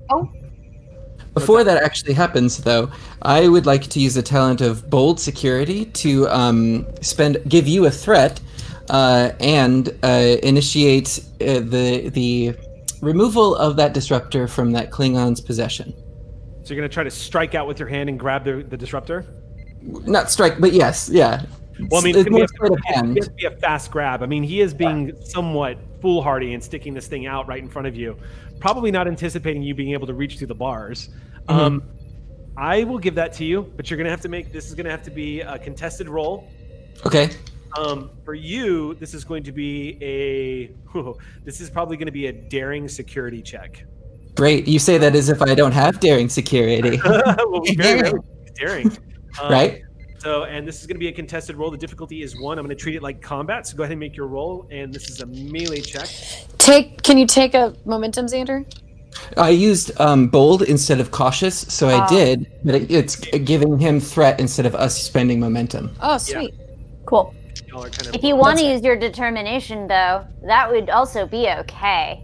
I like when my friends don't get disintegrated.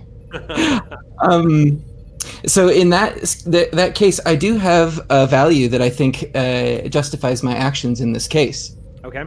Would you like to hear that value? What is it? I'm risking my own life for the benefit of others. Therefore, the needs of the many outweigh the needs of the few. Then that'll activate. Go ahead and make your roll. So that's an auto 2 successes, right? Yep. Add 3 on top of those. I have a total of 5. So gain 4 momentum. And your hand snatches. Your arm just lances out, grabs a hold of this disruptor, rips it from his hand. He's just not prepared for the strength of a Vulcan striking out and grabbing at that disruptor. And you snatch it from his hand. The moment you pull it free, he just shouts an alarm, and then he starts shouting an alarm. I fire the disruptor.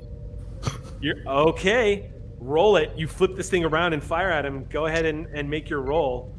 Yes, I don't have the stats for a disruptor, but... don't worry, I've got the stats here. Okay. The difficulty is 2. Okay. Donan has never been so proud. Do you want any momentum for that shot? Wonderful. How many do you want, given that we are full up right now? You said the difficulty was 2? Yes, standard 2. It's not an opposed check.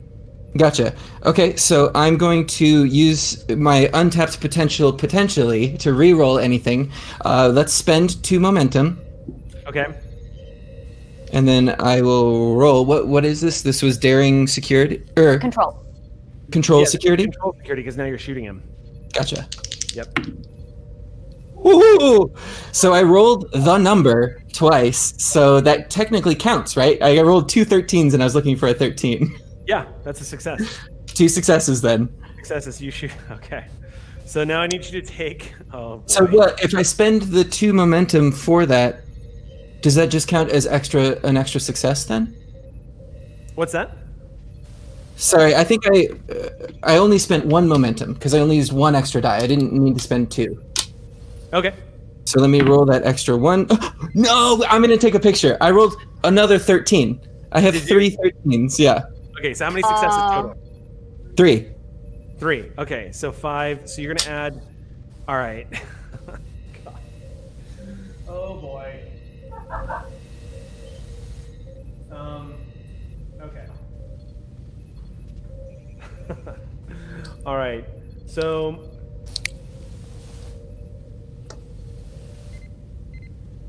Oh God. That's 3 security rating 2. So, what is your security rating? My security is 3. 3. Okay. So I need you to roll 5 challenge dice, please. Okay. And I need you to count the effects on those effect dice twice. Oh, okay. So I have 2 successes and then a total of 4 effects. Do you want to spend 1 momentum and re-roll any of the blanks? Yes, I do. I would like to spend 2 momentum actually to reroll 2. You can selectively re-roll the whole pool with 1 momentum. Gotcha. Ooh. Okay. So how many successes did you roll, and how many effects did you roll? 3 successes and a total of 6 effects because I rolled 3 and I doubled it. Oh no! So 6 effects. Those count as 1 plus another 1. They double because they're vicious. They count as 2s. So how much damage total? 9. 9. Okay. As he shouts the alarm, a green bolt of energy erupts from the barrel of the disruptor, and in a flashing, hissing sound, you drill a hole through this Klingon's chest and immediately kill him. There's this cindered hole that's just burned right through his heart, and you see the eyes go wide on this Klingon as he drops to his knees and pitches forward as the Jackal Mastiff begins to growl. So before that happens, without missing a beat, Jatar spins around on his heel and aims the disruptor at the Klingon that's in our cell and says, "You will help us now." Okay. That Klingon stares at all of you and slowly just nods as you point the disruptor at him. And he starts to try to help himself up. Enver would like to have been, now that the chaos is ensuing, she was staying very quiet but analyzing the scenario. What is the actual door apparatus that is barring us from this hallway? Just straight bars? Straight bars. There is a Klingon that may have access to how to get out. I mean, is there an obvious key Yes, thing? there is a data panel that looks crude, like old panel that's built into the bars itself. Wonderful. The moment the Klingon starts to get up, I go and hack. I go and I'm quite good at this particular thing. I would like to open the gate. But we also have the Using program. What's that? We also have access to the program through Cyril, right? Mm-hmm. Yeah, I'm opening the gate. So hopefully that'll create an advantage and reduce the difficulty of the task by 1. Yes. That would be I would say it works like a tricorder. So go ahead and make a roll. Then Gina, this is going to be for your Vulcan. She is going to be rolling control security. Great. What's the difficulty? The difficulty, this normally would be 4, it is now 3. I would like to burn a determination of mine. Okay. It's only pins and tumblers. Okay, so you go ahead and get your determination then. As you'll get 2 auto crit successes, go ahead and make your roll. I'll spend a momentum just in case. Okay. We are at Wait, 4. what are we at? Okay, 4. Tell me what you get.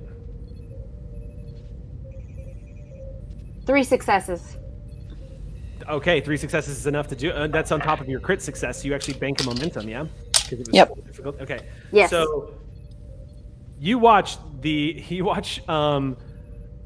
as Inver gets up there and just, you don't know exactly what she does. She gets around the corner and she starts fiddling with this technical lock. It doesn't look necessarily like a typical locking mechanism. It looks like some kind of archaic data pad. But she gets in there and you see her mess with something. There's a sparking, like a burst of sparks as she uses her Vulcan strength to pull on something, and the door goes and pops open. And the moment it pops open, you all hear this alarm begin to blare throughout the facility. And at the moment the alarm begins to blare and you hear that, like, the klaxon of this alert and shouting far down the hall, Cyril, your data pad suddenly lights up and starts detecting the presence of an anomalous hologram. And as you're looking down at it for a second, you glance back up, and in the moment you realize what's about to happen, you see that jackal mastiff. Instead, you see it ripple suddenly as it charges and lunges towards the open door. And that's actually where we have to stop for the evening. No! I wanted to put a quick stinger on it, where Donan just looks at Thran and says, "You wanted a party." Hey, Button. So that is where we're gonna that's where we're gonna stop. This ended up becoming a two-parter. So we'll do part 2. If you guys don't mind, we're gonna do part 2 and wrap this up. As you can see, it is tying into the Clear Skies main campaign in the background. It's sort of a Rosencrantz and Guildenstern kind of thing. What we'll do is next Monday night, we'll gather here again and finish off this 2-part one-shot, which is actually great because it's giving us more opportunity to work out, as you can see, some of the bugs and find out where our boundaries are and what we can stretch with doing these sort of remote live streams. On that note, before we go, I just wanted to thank everybody so much for tuning in and watching us do this remotely. This isn't typically how we do it, and we know it's very different, but we kind of felt like the show must go on, and it was a lot of fun to game and hang with you guys. So thank you so much for showing up for another episode of Clear Skies. We will be back this same time next Monday night to figure out what happens to these young intelligence officers and what's going to happen to their futures and how does it tie into the main campaign of Clear Skies. So we will figure that out in the future. But until then, everybody stay healthy, take care of each other, keep talking, and always stay whimsical. Hailing frequencies are closed.